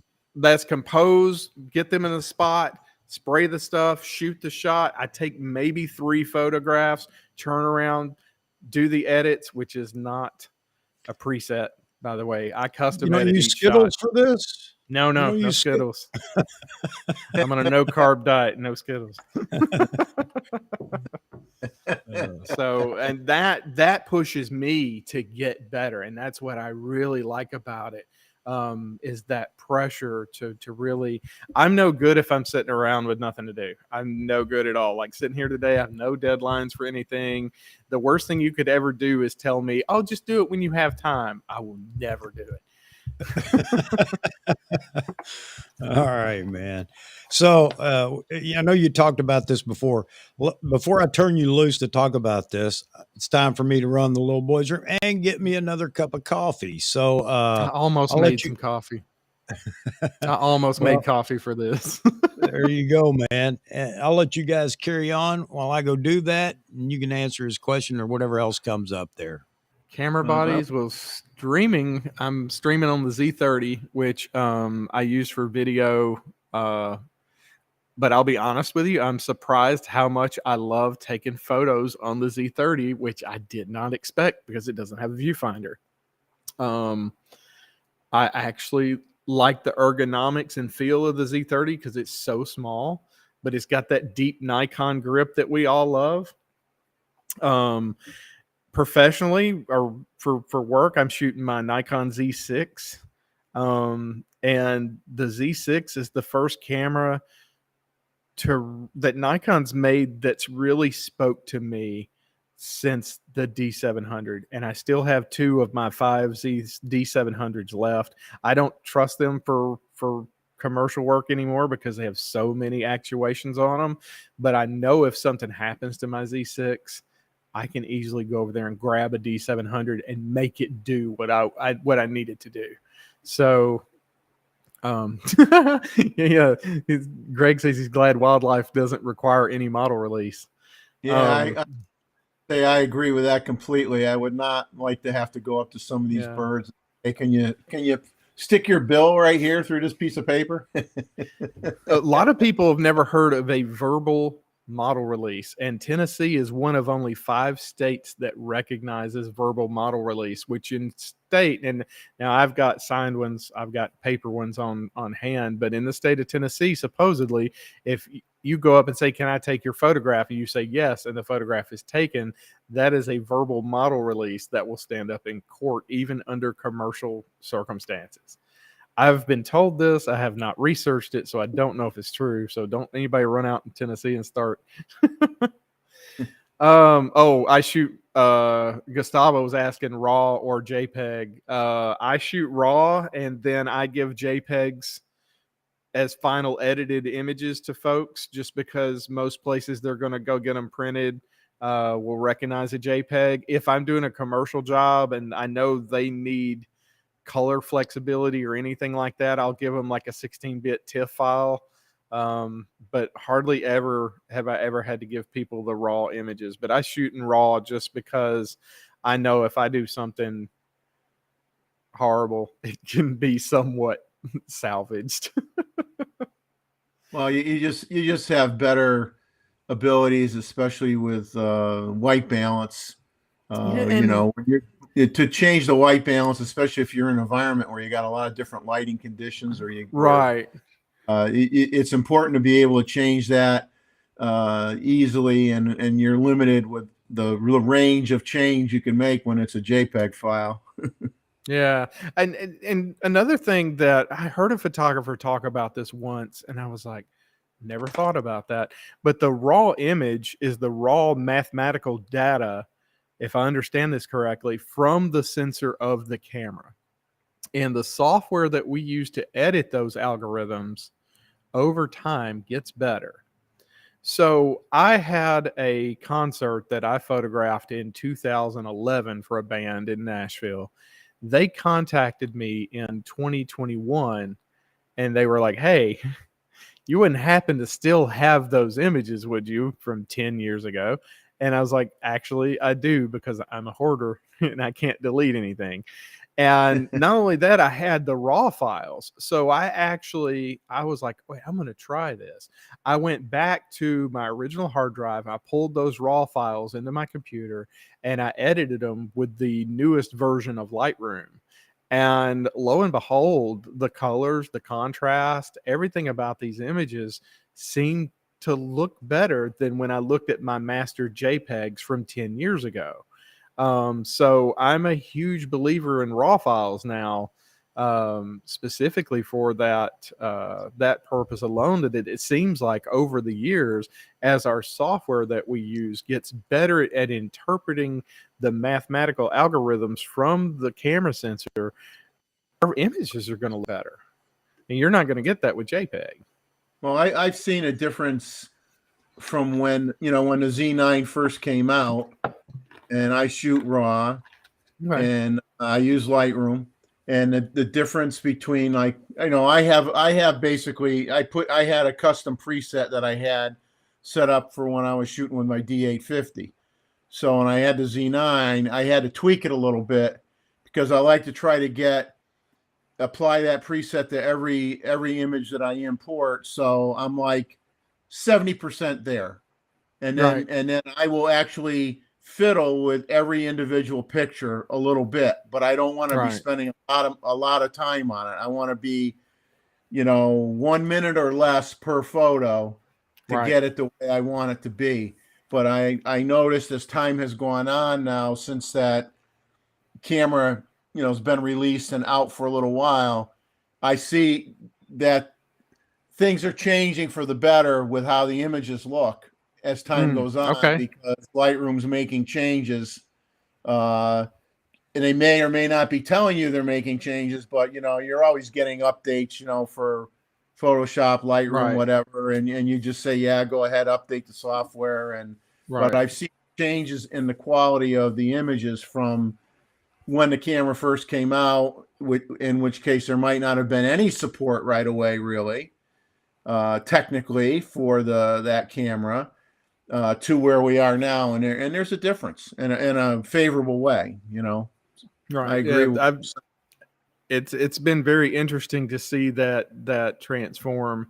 And so now every now and then I'll go back and pull some of my old D700 images and edit them in the newest version of Lightroom and see the difference. And it's pretty interesting. The contrast and the color definitely has gotten better with the changes in Lightroom. And somebody asking the questions there, which Gustavo asked, which software did I use for the quick edits? It's just Lightroom. I'm tethered. When I'm shooting at the Comic-Cons, I am shooting tethered. So while I'm shooting, they're actually seeing the raw images pop up on the large screen television. And so then it's kind of like a magic trick. They see me turn around and go to the laptop and move the mouse around a few times, and then the image dramatically changes. And it's really funny because I'll listen to the crowds and ooh, oh, like I'll know when I'm getting it right.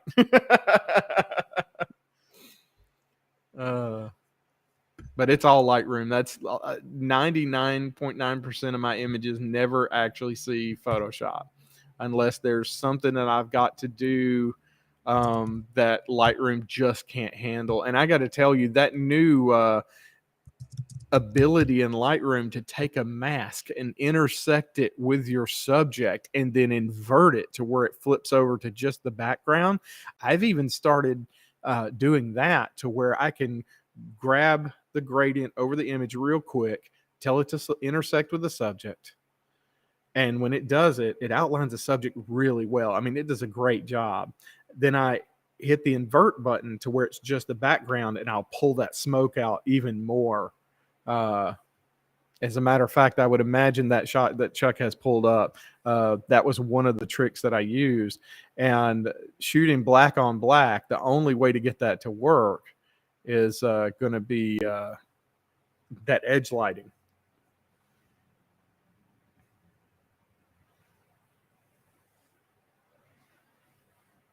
Let's see.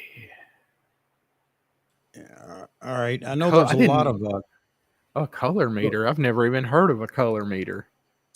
yeah. Hmm. Yes, sir. There's a Used a whole other lot. thing I got to learn about. Yep. I'm looking for something I want to. So, what would a color meter tell you? Would it tell you the temperature of the light you're shooting in? Well, when you're shooting with LED lights, it comes in handy for checking the Okay. color, especially Okay. at different intensities on the light. Sometimes they shift. Um, I can't remember his name. There's a guy that has done a lot of uh, oh, working with Godoc's constant lighting and things like that to measure the color shift or whatever. I can't remember. Okay. Okay. So Bahagan just dropped a lens video. I figured something was coming. I saw his stories today. He had a picture of a Nikon box and it said video coming soon. That was quick. Yep. Looking for Yeah. something. Roy mentioned he loves Canon's color science and ergonomics too, but he's never owned one. My biggest thing, my Nikon origin story. I guess we all need a Nikon origin story. Um, my mother shot Canon, and when she was living, she would hand me her camera and say, "Here, set this," because she didn't want to learn how to set it, but she wanted to take the photos. And so I started with Canon, and I just could not get it just doesn't make sense to me. And then back then we had this thing called a camera store. And I drove to the camera store and the Nikon D50 had just been released. And if you bought it at the Wolf Camera Shop, you got 6 free camera lessons, 1 per week. And so I bought the Nikon D50. And by the 4th lesson, I was helping them teach.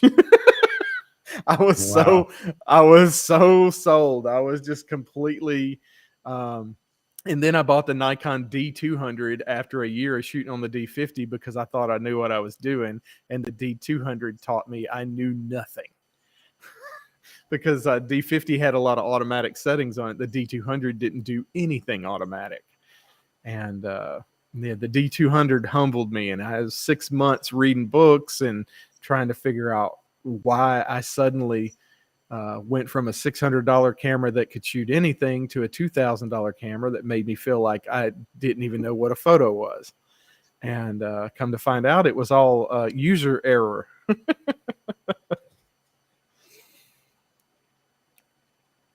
And I still have Let's that see. little D50. I every now and then I'll pull a D50 out and take a photo with it, and just to wait for social media for the one person to tell me, what camera did you use? So I've got there's been a lot of questions and color meters and Okay, everything else okay, over here. yeah, But okay.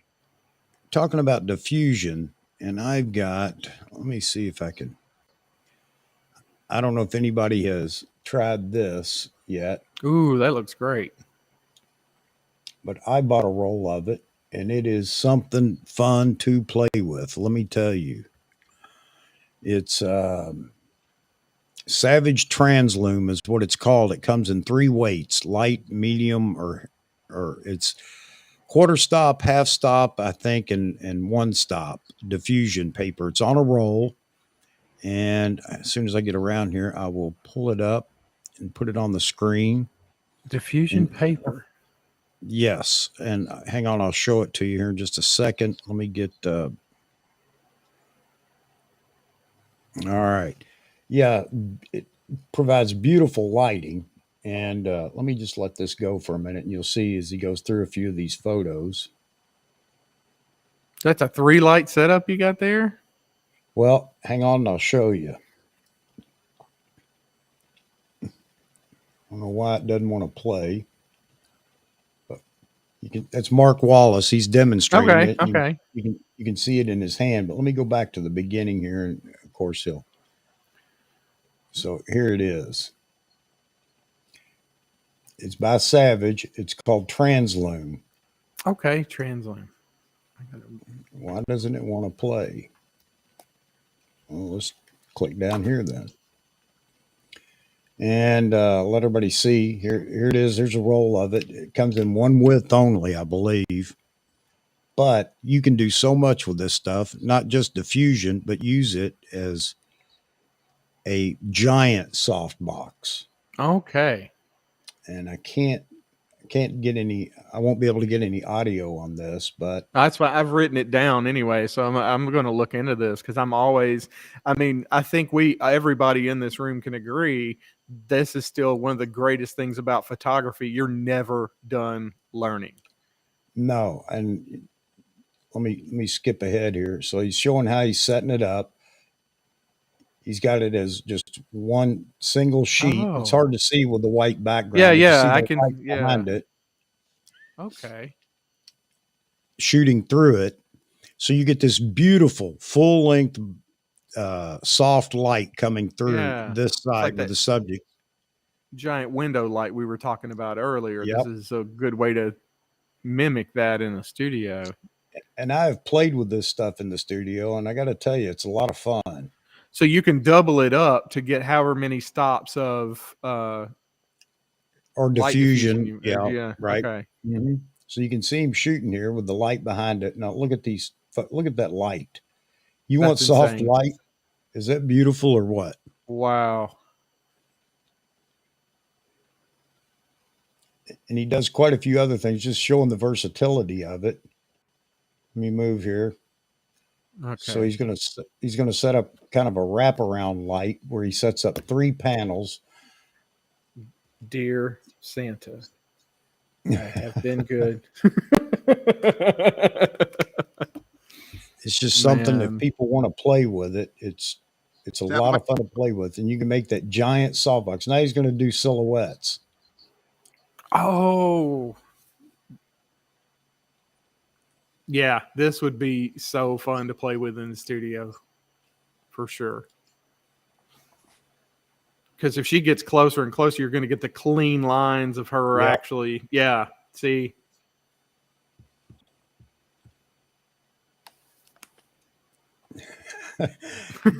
Greg says, "How would I take it out in the wilderness?"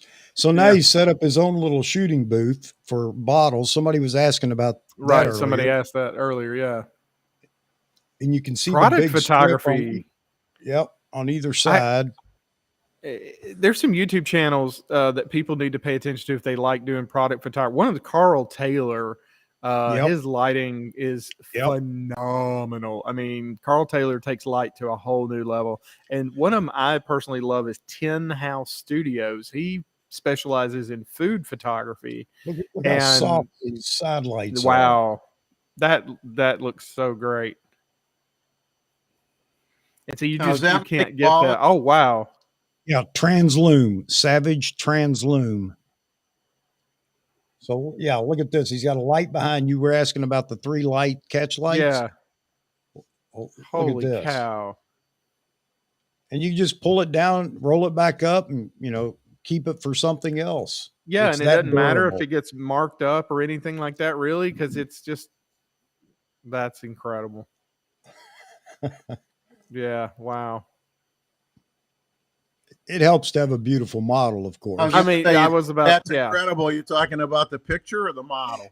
I mean, in case my wife watches this, the light. Mine better not walk upstairs and see what I'm looking at on the screen right now, or I'm in trouble. I think it was Photo Me Ike that recently was it Photo Me Ike that recently posted a video talking about you know, you could post a really great video or great photograph, it could be perfectly lit and whatever. But if you share the same lit photograph and it's a model that's beautiful and has little to nothing on, you're going to get like exponentially more likes and stuff like that. And I was like, yeah, that's kind of the sad state of things. But you can check it out on B&H has it. That's where I bought it. But I just found it's so flexible. There's so many things you can do with it. I mean, it's up to your own I got to try this. imagination. That's so cool. And it's the one thing. It's one of those things. It's one thing does it all. If you're going to shoot some products, you don't have a table to shoot on that's lit or whatever, but you have lights, you buy Translum and you can make your own light table with it. And it works extremely well and it's super easy to do. Um, since we're on lighting and different aspects of lighting, where was it? Saw Roy up here. Roy says it works better than a bed sheet. Roy, it's so funny Yeah. you mentioned that because I've seen so many videos, even one back in the day where this photographer, they were talking about how they were going to get a really bad bill because they had to steal all the sheets because they forgot their modifiers, and they literally stole the sheets out of their hotel room to shoot with that day. I think it was Joe McNally, actually. It was in a video that he did when that book came out. And someone had asked the question about light. And he's like, yeah, he's like, it gets really expensive sometimes when you have to steal the sheets out of your hotel room. Oh, man. I set this up in the studio here just using 2 lights. I just basically made a giant V and a light on each side, and you can move the model around or the subject around in that little space that it creates. It's the perfect backdrop to start with. You can shoot across it, use it as a backdrop. I've done that too, shooting Amanda for her photos with a 7-foot umbrella in front, another umbrella behind it to light it like it's a backdrop. And it's a perfect white, pure white backdrop when you do that. You do get a little bleed, wrap around. You just have to move the subject further away from the background to, drop the wraparound. But yeah, it's just a lot of fun to play with. You can get real creative.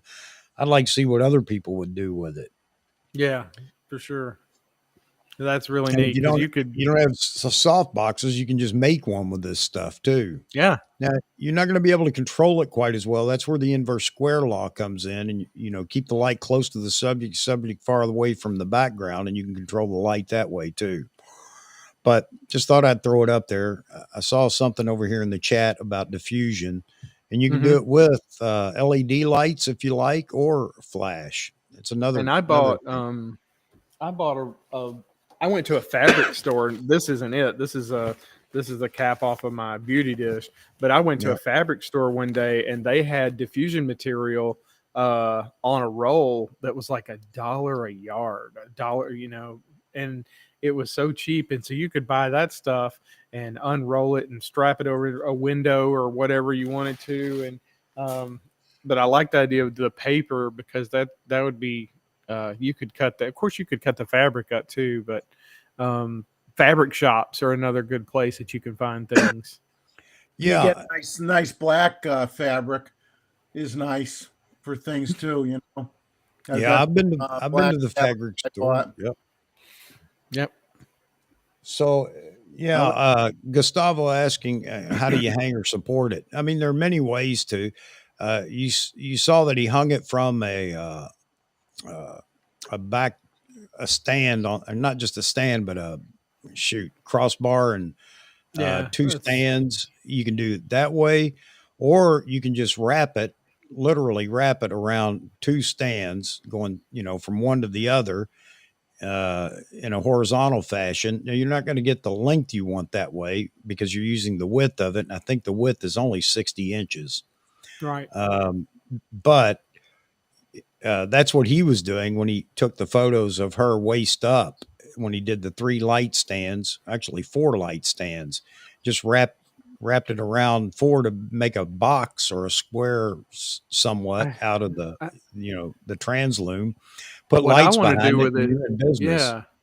What I want to do with something like that is set that up as a fill light and then gel the light behind it. Suddenly you've got this massive fill light. You could fill the shadows with different colors. I just think there's so much fun stuff you could do with that. So here's what I thought about. I thought about 2 rolls and actually building a giant overhead to do motorcycles, because I was really shooting a lot of bikes for people.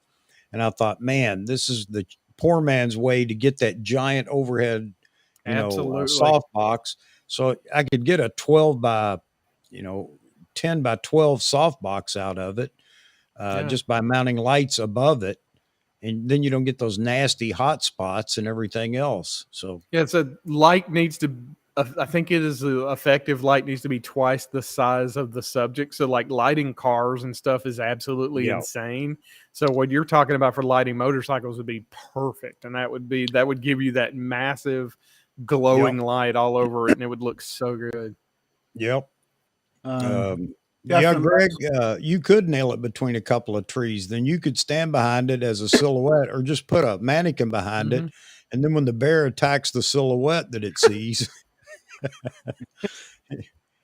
Well, I like Oh, Jeff man. Leslie's comment. If they could only get the deer to stand still while they move the lighting sheets around. There's a trick to that. All you need is a tranquilizer gun, and you'll be able to do that. You got to tranquilize the deer, then you can move the sheets around, and There you go. somebody's got to hold the deer up while you take the picture. But hey, you can't have everything. Okay, we haven't even touched lighting hardly tonight. We really and haven't. all the things that we've talked about, we still haven't even touched lighting. And I think that's the great thing about lighting is you can play with it in so many different ways and use it so many different ways that you just fall in love with it, and then it becomes a money pit. Yeah, Well, it really nice does. to explain when you would use, you've got the diffuser excuse me, the diffuser panels, and then you have the barn door set up. When would you use one setup versus another? What's the advantage of one versus the other? That type of thing would be a good conversation. Yeah. For people that don't know what those things are, show them what it looks like. Here's when you'd use it. Here's why I use it. That's one of the things that I'm wanting to do on my YouTube channels. I've been trying to figure out how to set this all up. And I was gearing it toward doing it live where we have a model in the studio. We have the lighting set up, kind of like what Adorama TV does, but do it at a slower pace and do it at the audience, more of the audience request of like, hey, what would happen if you do this or do that? And if you introduce this, what would happen?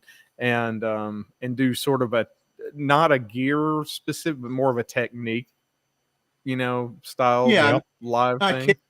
Catered to, like you said, catered to the and the art of doing it versus the gear. Yeah. I've been talking to Amar about it, doing a lighting stream. But the thing about it is, for lighting, you've got to see examples. You've got to see it to understand it. I mean, we can talk about it all night long here, how close the subject is to the light versus the background or vice versa, how to feather light and do all these things. But for those that don't understand that, you can't grasp it without a visual representation of what you're talking about. Right. So we've been talking about doing a lighting stream one night and demonstrating and letting everybody else share their ideas, and then we try it right here. That's a good comment. Live. That's a good comment. Manila Martin there at the top that they hate watching Adorama lighting. I didn't want to say that. That's kind of. I understand what they're doing. They're showing you what you can do if you buy all this stuff. I want to do some stuff would be like, hey, look, we built this out of this, and this is what we're getting out of it, or we've Frankenstein this idea, and this is how it's working. One thing in particular, some of the photos that I've shot in the past, I did a blacklight photo shoot, and the reason why I did. I've always seen photo shoots done with blacklight, but I'd never seen anyone actually shape and mold the blacklight as we do our normal strobes and lights. And so I took an old, I've got an old head back here that had 9 light bulbs in it, and you could turn them on and off. And it had a diffusion material that went on the front. It was used for product photography.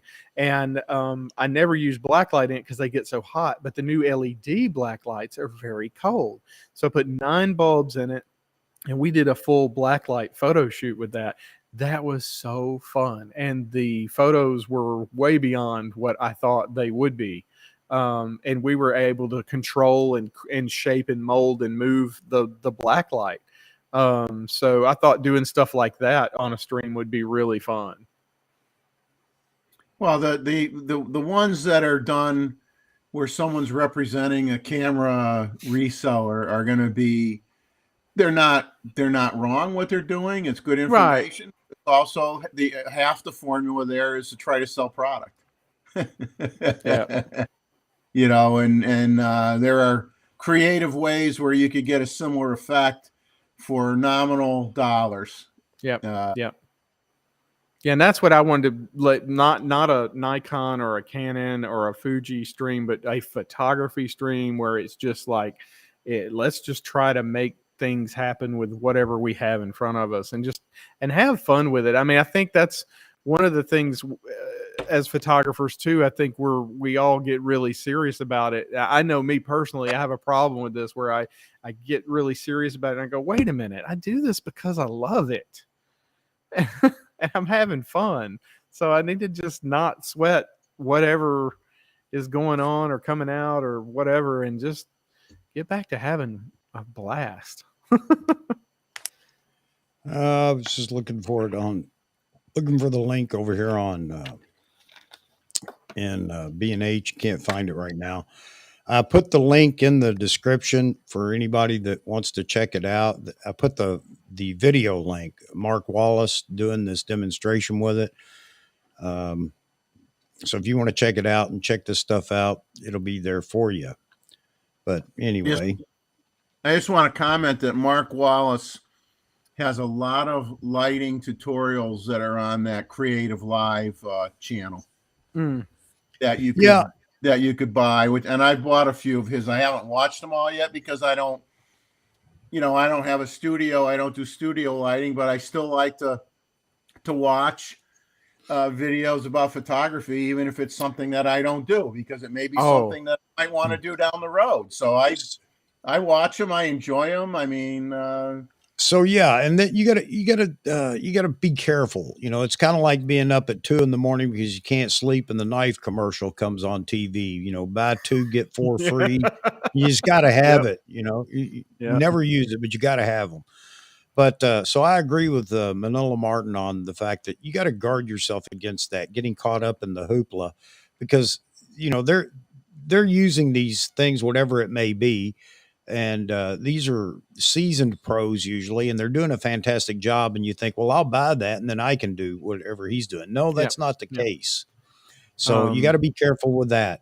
It's hard to guard yourself against the latest cool thing, but there are things that come out that are pretty neat. And that Translum, I thought, man, that's pretty cool. I like it. So the Translum is really cool, especially when you consider how much a 6-foot softbox would cost versus a roll of that stuff. I mean, you know, you can magic mark you some grid lines on it. you can literally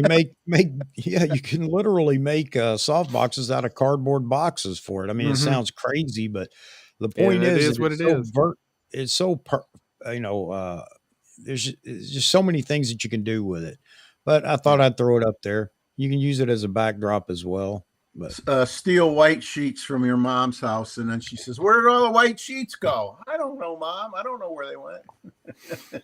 Oh man. Yeah, and this is so true. There are a lot of people that have a couple of techniques they use, and they're great. And there's nothing wrong with that at all. But I'm the kind of person that I see somebody doing something. Now I want to do it better. I want to go experiment, and not better necessarily, but different. You know? Yeah, and that's something I always tell people too. Like right off the bat, if I'm showing somebody, first thing I say, look, this is how I do it. It does not mean it's the right way. It just means that it works for me, and I may eventually find a new way that's even easier and better, because I am constantly learning. So I was shooting motocross at the races, at the nationals, and I was lucky enough to get to shoot 5 of them, and I had a ball doing it. But I didn't go for what everybody. I've seen every motocross photo, you know, for years. And it's always the jump or the corner. Not that I didn't take those. Of course I did. But I was always looking for something a little bit different that I hadn't seen anybody else do. And it turns out there were people that actually liked that. As good as the other photographers, and they were far better than me. As good as they were, they had never experimented and gone down that path. So, you know, I looked for angles that nobody used. I watched where all the pros were going to shoot from and thought, okay, well, that's pretty much covered. They're going to get the same photos. I'm going to go here and try it. And, you know, a lot of those locations that I went to weren't the best and didn't work out. But the thing is that I found a few that they just refused to go shoot because it wasn't a jump or a tight turn or, you Right. know, so, you know, I always want to do something different. And that's one of the reasons I bought the Translum. I played with it a little bit, but I traveled so much that a lot of things that I bought or intended to do got put on the back burner. So, hey, that's where I'm at now. Now I'm almost to the point where I get to experiment and play. In my next house, I will have a studio. Nice. Shh, don't tell my wife. Yeah. Oh man. But I'm just looking at all what's happened in the last few weeks and talking about lighting and everything. I think you know, in 3 or 4 weeks, maybe do like a let's talk lighting part 2 and literally Yeah. just have a sequel, because you're right. We're scratching a very large surface here. I think Um, this tonight may just whet the appetite for some people. Maybe Yeah. not everybody in here, but you know, I take note of what goes on in the chat, and I noticed over the last few weeks, Roy had said it too. You know, how about some lighting, not so much gear talk. Well, you mhm. guys know that I'm all about the gear when it comes to what Nikon's doing right now. I promise you, once Nikon catches up, that's going to be toned down quite a bit. But I would like to do streams like this where we all sit around, especially for those that may want to experiment with lighting. And we got all you experts in here, not me, you guys. And this is the place for people to, you know, throw away the embarrassment and ask those questions. Hey, I've never done it before. How do I even begin? You know, I know you guys have answers for them. And I'd like to do one lighting show where it's all about people that decided to go out and experiment to show their photos and we can critique for the lighting, not Right. anything else, That would be just so so they fun. understand what Yeah. we're talking about. Well, if you do Right. this, you can get rid of that shadow. You can lift the shadows here. Here's how you move the softbox or feathering light or overhead light for dramatic looks. And, you know, I just think it would be great if, you know, we'll give it a couple more of these 1, 2, and 3. This one And being one.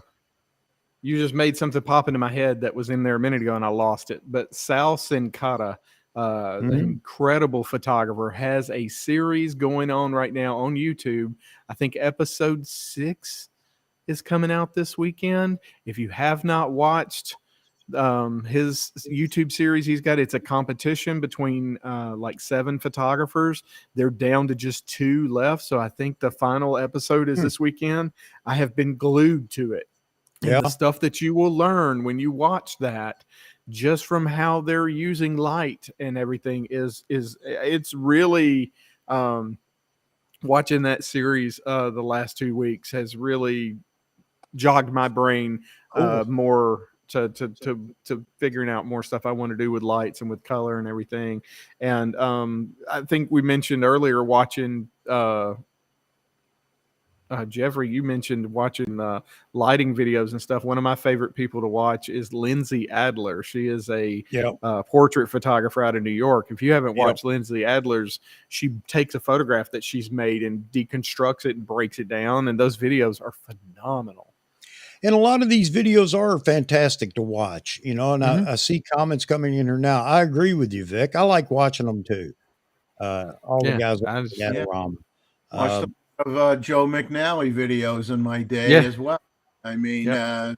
yeah. I So locked my wallet in the safe and I I watch it. mean, there you that's the go. There you go. whole Uh, Nikon creative lighting system was Mm, launched Joe yeah. McNally's big part of his career, really. yeah, And I think absolutely. you're very right here, Roy. Lighting will always be more important than the camera.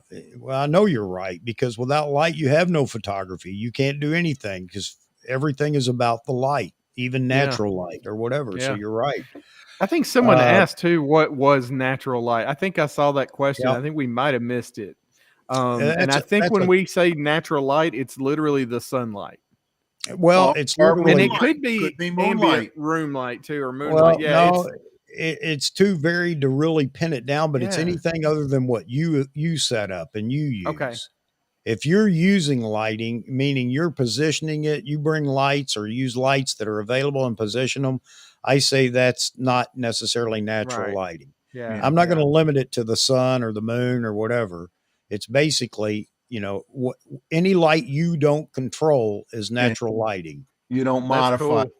Yeah. I never thought about that Yeah. question of what is natural light. So I Because like that. you, He you- was being sarcastic. That's funny. oh, even if you took a diffusion panel, you're shooting macro and you're over some flowers, you got a diffusion panel or right. Right. a reflector or whatever, you're modifying the light. So you can argue that's no longer natural light anymore because you're changing it. Right. Sorry, You Vic. can't I had go my wrong with sarcasm filter on. You can't go wrong with Joe McNally because he's been an innovator Yeah. with lighting himself, not just the same old. He's constantly playing with lighting. I mean, even today, he's still doing it. Yep. Yeah. And I believe it was Roy that commented that back in the day, that creative lighting, so that CLS system when Nikon came out Yeah. back in the day, man, that was awesome. It just really, and I was so fortunate to come along into Flash when that came out because it did what I wanted to do. It allowed me to take strobes out with me into the world and craft light the way I wanted it. And that just at that time kind of wasn't happening. Oh yeah, I mean he could do magic with three strobes. He could. He really could. 3 was more than enough for him. I mean, obviously he's done setups where he has so many you can't even count them all in the room. But I mean, Right. He did a lot with just 3 strobes, and he could teach you how to get darn good shots with 1 strobe as well. But Yep. amazing guy, and he loves what he does, and you can tell how much he loves what he does, and you enjoy watching people like that because Right. it's just a passion for them, and it helps get you going. Get ready for that because we'll just go ahead and call this lighting discussion 1 or whatever, and we'll do 2 and 3, and then for those that have decided they want to give it a shot, then we'll do another stream where everybody that's experimenting with lighting, whether you're new to it or a seasoned professional, submit an image. This outside our normal monthly photo review, but submit an image and we'll just sit down with everybody in here one night and talk about it. Let them ask their questions or present their work, and with all the experts out there to talk about, what went right, what went wrong, or whatever. If people would like to do that. Manila Martin, man, you've had quite the photo career. Shooting at Playboy. Wow, that's so cool. And as we all know, whether they're edited or not, those photos were fantastic. The lighting was spot on. Literally. I've read the article, so I don't know. Yeah. Okay. Yeah. All right. I'm gonna buy that. Okay. Yeah. They're great articles. Yeah. Absolutely. Oh man. Yeah, I love that. I love that comment. Natural light's what happens when you forget your flash. That's exactly. Exactly. That's exactly it. And Vic Robert, went to one of Joe's. That's cool. Robert, you liking the XH2? A lot of people seem to like it. We'll get John Ishii in here when he gets back. He may be home now. I don't know if he's home yet from Mongolia to talk about it too, because he was looking at it as well. I think he's had his hands on it. Enjoying the APS-C experience. Okay. Yeah, I've been a full frame shooter for so long. When I got the Z30, I really did not expect to enjoy using it for photos, but it's so compact and the ergonomics are so good. And because I could program all the buttons on it to mimic my Z6, I just really liked shooting on it. It's just fun. Well, it's intended audience. There's nothing wrong with it not having a viewfinder because it's people that were used to using their phones anyway. Yeah, they're used to shooting that way, so it doesn't phase them in the least. It's to them, it's natural progression. It's not a problem. And that's what I specifically bought it for, was just to replace my phone as a way to vlog and shoot video. But I was just shocked how much I just really liked shooting stills on it. And I shot a few stills at the Comic-Con and edited them up in Lightroom, and I was really happy with them.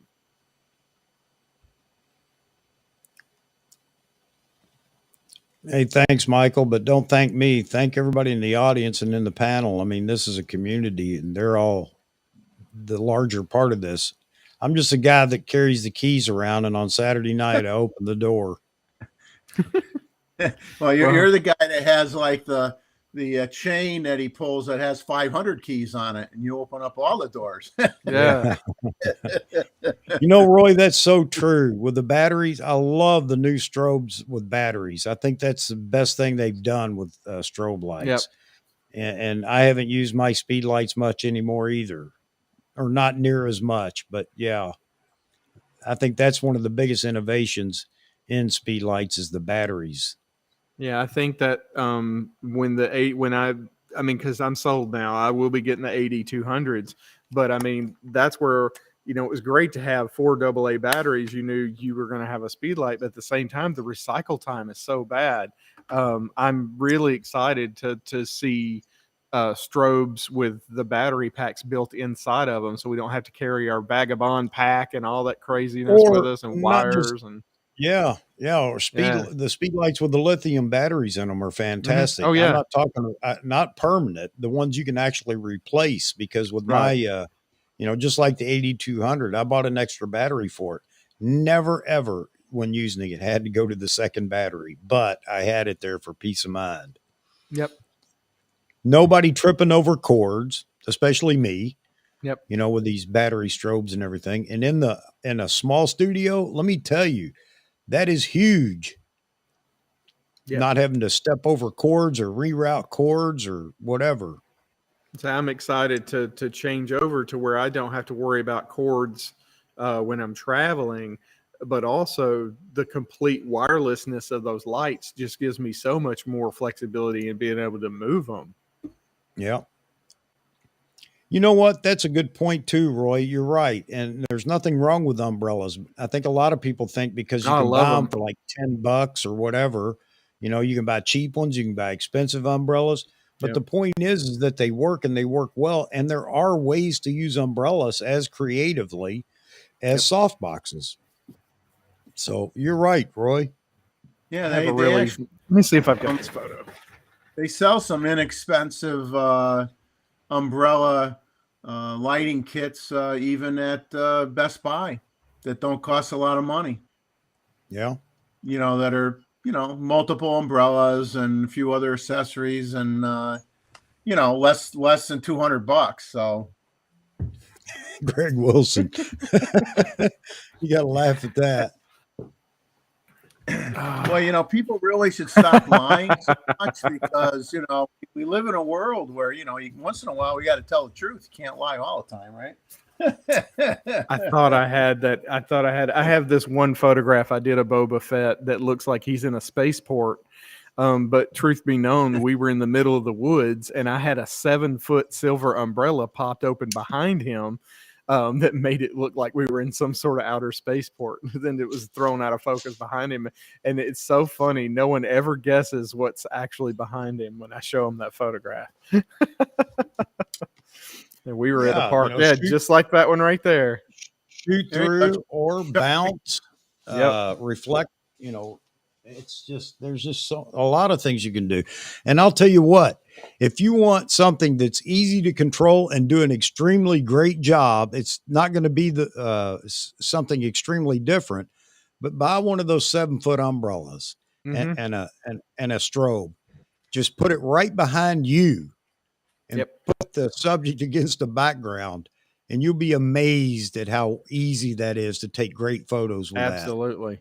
Absolutely. It's so that size of soft, light. so much light. Yep. It's gorgeous. Even with a tiny speed light, you can turn that 7-foot umbrella into a massive soft light. I've done it, and it's insane. Yeah. I'll be honest, when I do buy the AD200s, I'm really bad to sell things that I'm bringing other things in. I don't keep things I don't use. I will probably never sell my Alien B strobes. because I know they're like the car that you can always crank. You know, the one car you're scared to sell. I will never sell my Alien Bees. I just I've been through too much with them, and I know I can trust them. You always keep that one DSLR that you could take a picture with that didn't need batteries. Yeah. My old D700s. I mean, this is not my first one. This is my second one, but I still have my first one over there. I won't sell it for sentimental reasons. It's got 218,000 actuations on it. This one's only got 110,000. But I literally wore the rubber off the grip from this lens. This lens I bought in 2010. Yeah, it just, and they're so heavy, but they were great self-defense weapons. I only had to use it once. You know, here you go. There's something simple, and it's a portrait kit right there. What Okay. Roy's describing. Something simple for anybody, very reasonably priced, cheap, if you will, low cost to get your first portrait setup going with lighting. Yep. And And I would tell you this too. If you're looking at lighting, and I know I keep harping on, oh, this is cheap, this will save you money. Go for strobe over constant lighting. I don't know how many times I've had people go with the constant lighting boxes and stuff, and they end up in a situation where the ambient light overpowers those constant lights. Learning strobe and going ahead and going with strobe. The brand doesn't matter, but to me, but just going ahead. That's one of the first strobe. steps too, by the way, is learning how to overpower the ambient light in your space that you're shooting in, which you can do. You absolutely can. And even these little cheap strobes, like the little pocket, these little speed lights will do it. They will do it. Yep. Yeah.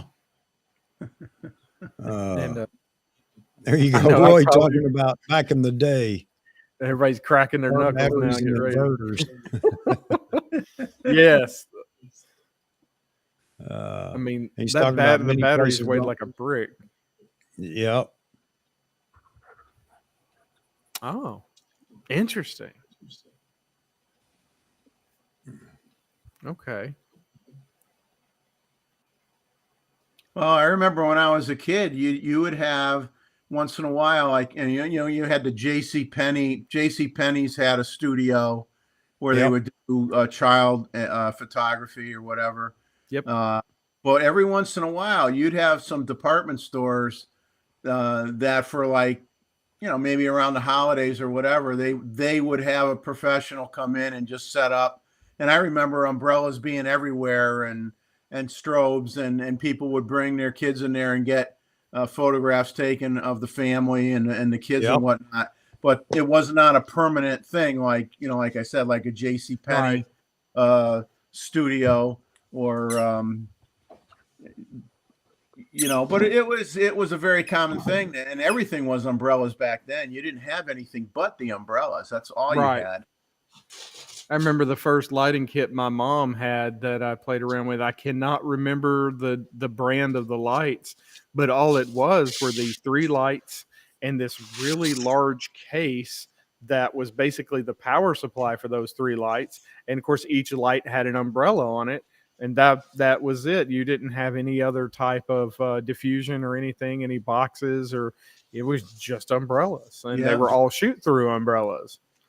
And I can't remember the brand name of that back in the day, but it, you had to have a meter, and it had the cable that hooked into the side of the sink, the PC sync cable that hooked into the side of the camera and everything. Whew. Then there's this guy that you need some room and wherever you're shooting with it, but you can't go wrong with this. Yeah, it's hard. Just don't go out storm with that, Chuck. You'd disappear. You'd be flying in the air like Mary Poppins, man. Yeah, it's not something you're going to take outside and think, no. Okay. That's it. And Roy's talking about they're even Westcott, or who was it, makes an even larger one. Westcott, yeah. Yeah. This is the Westcott. I think it's a 6 foot. Yeah. But it's fun to pull this thing out. Oh, here we go. I can't open it. That looks like you could give somebody a beating with that thing. Holy cow. That's the one that I had open behind Boba Fett that looked like a spaceport. This is the 7-foot Westcott umbrella. Yeah, Well, but like a good you said, point. if you open it up and put a light in it, it's just this huge soft light that comes out of it. You guys have dangerous toys. That's all I know. Very dangerous toys. BFS is saying the same thing that Roy was saying a minute ago. Is it's a blast effect, especially for a shoot through umbrella. It is, no doubt about it. But for a reflecting umbrella, there are still ways too, and that's something else. Even with soft boxes, nobody really. I shouldn't say nobody, but it isn't often that people talk about shoot feathering light and how to feather and what effects it gives you.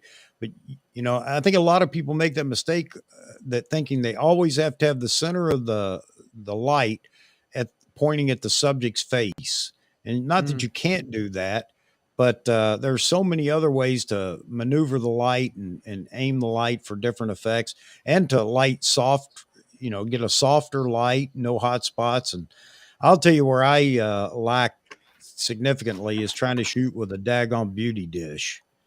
That's just a pain in the butt to me. If you're not going to use it for what it's meant for, meaning you're going to have that beauty dish 10 feet away. If you're going to have a beauty dish 10 foot away, then you're not using a beauty dish. I got news for you. Yeah. But that thing looks like a saucer that you'd sit on to go down on the slope with.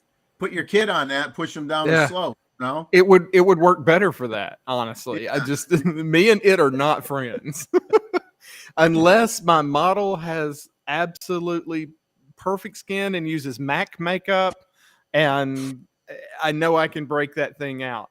If there's any imperfection or it's so specular, it's going to bring out it makes me insane. And it's probably user error. It's probably not the dish's fault, but me and the dish are not friends.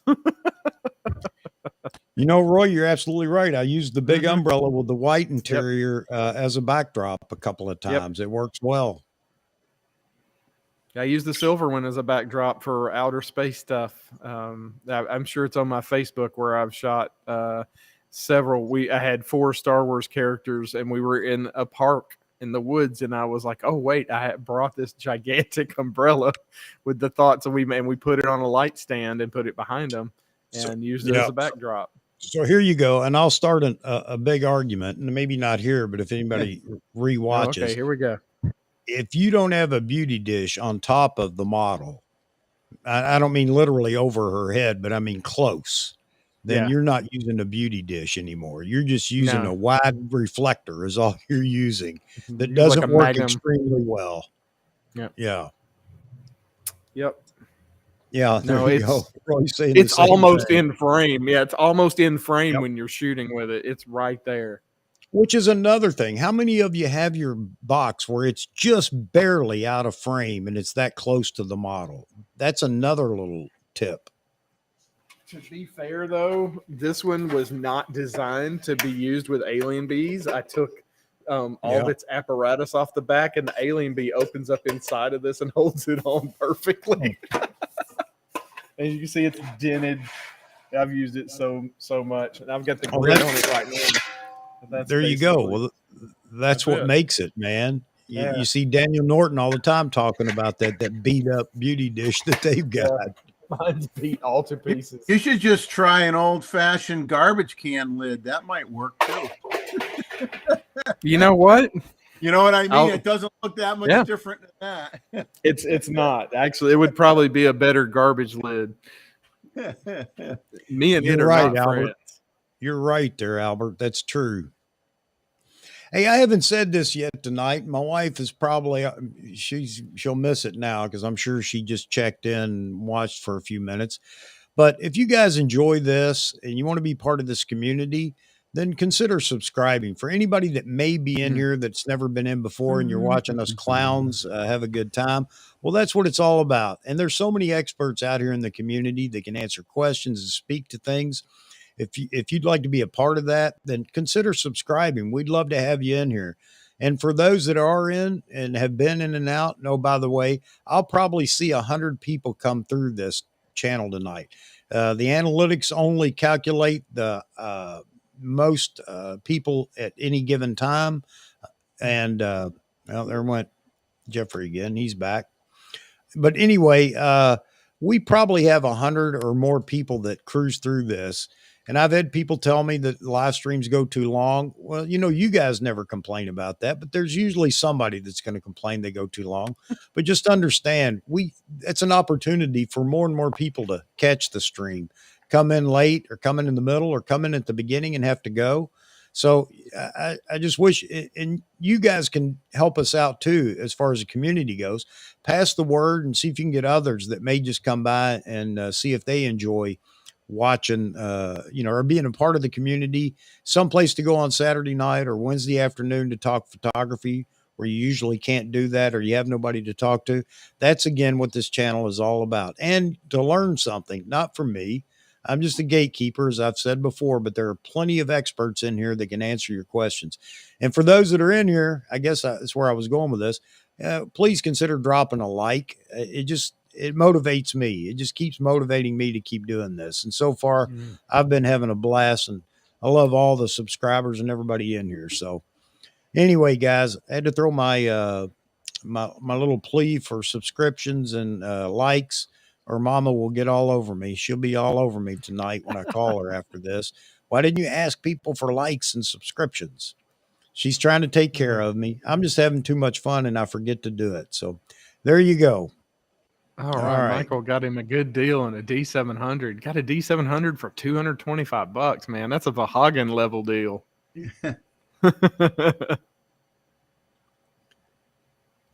There you go. That's a good. I think they just catch the guy before he's going to the pawn shop with it. That's all. Seriously. The deals they get are just crazy good.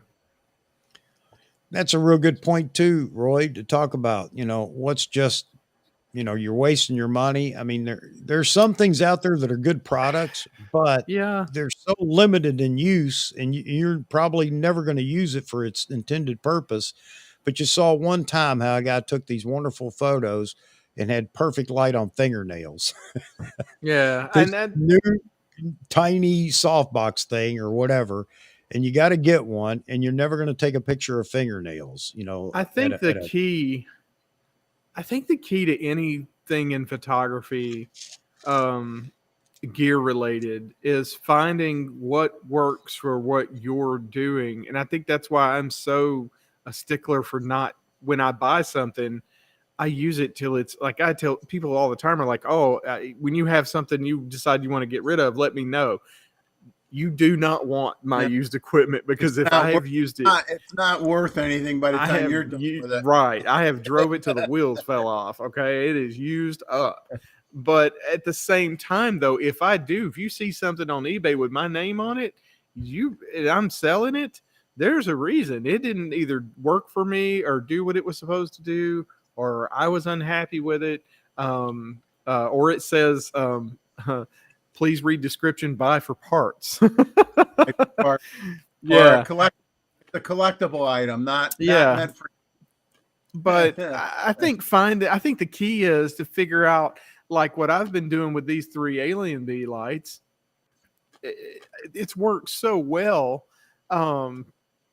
At the same time, I'm like, okay, what would fit this spot and work just as well, but be more portable? That's my thing. I want more portability, and just being able. And so that's why I've looked so hard and I've tried to find objective views on the equipment.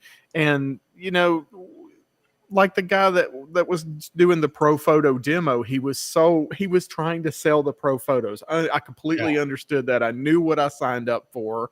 At the same time, to sit there and tell someone, you need this piece of equipment if you want to do this. that's the number one thing that turns me off. If somebody tells me I can't do something without a particular piece of gear, I'm immediately turned off that gear, because I'm going to go find something, just because I'm one of those people that if you tell me I can't do something, I'm just going to go do it for spite. I'm Yep. gonna tell you a what not to do story.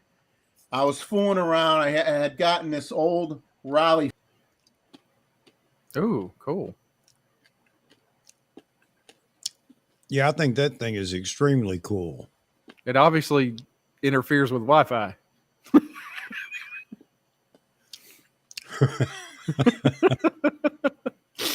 It is alien technology. Oh, there we go. Around with it, and I had it against my chest like this, and I'm putting the lid back on, and I must have shorted something out, and the flash bulb went off, and I thought I felt like I burned a hole through my shirt, and my chest was on fire. So never fool around with a flash bulb unit, and ever put it against your chest, because if it accidentally goes off, you're going to think you're getting the paddles put on you in the ER. Like, oh man. So that's my stupid flash trick that you never want to do, because it hurt like you know what. I bet.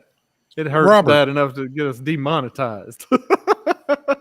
Robert, when you say you used it to light up events, you talking with digital lights in the softbox, or are you talking about just for photos, for environmental like photos at weddings or something? Oh, I Just bet trying to using figure that out. softboxes, just light environment and everything would be really pretty and all. But yeah, when I made my specific comment was specifically for someone that was trying to control the light for photography's sake. Oh, okay. And, There you go.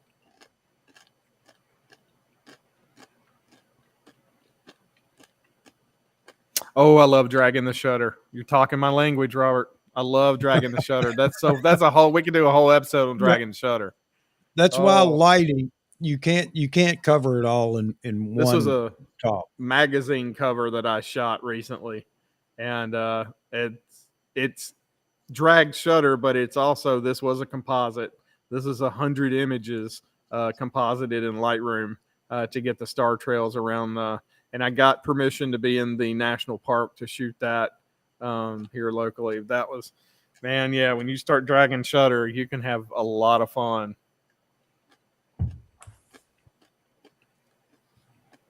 It was like that photo that I had in the photo review. That was a 3-second exposure that with the shutter drag, with the model doing all the movement. I'm actually talking to a model now. We're about to do the reverse of that, where we do the drag shutter and the camera and the model are not moving, but the light's moving. And so we're gonna do some light painting stuff. So I'm super excited about that. There you go, experimenting, having fun, trying this, Yeah. trying that. That's what lighting does. Roy, your good point. Yeah, dragging the shutter is how you get those firework shots. When I shoot fireworks, and as a matter of fact, this year before last was the first year I got drone photos. I'm a licensed drone pilot, so had the proper lighting on my drone and everything. So I was doing using the Mini 2. The Mini 2 will let you do 4-second exposures. So I was able to get close enough to frame the fireworks and then get those 4 seconds of when everything's going off. It's so fun photographing fireworks. That's also how I do lightning photography. I make the camera blind. I guess disclaimer, don't do this at home. I used to do storm chasing, and when I would do lightning photography, and my most recent lightning photos were shot with a Z30, and I did that on purpose.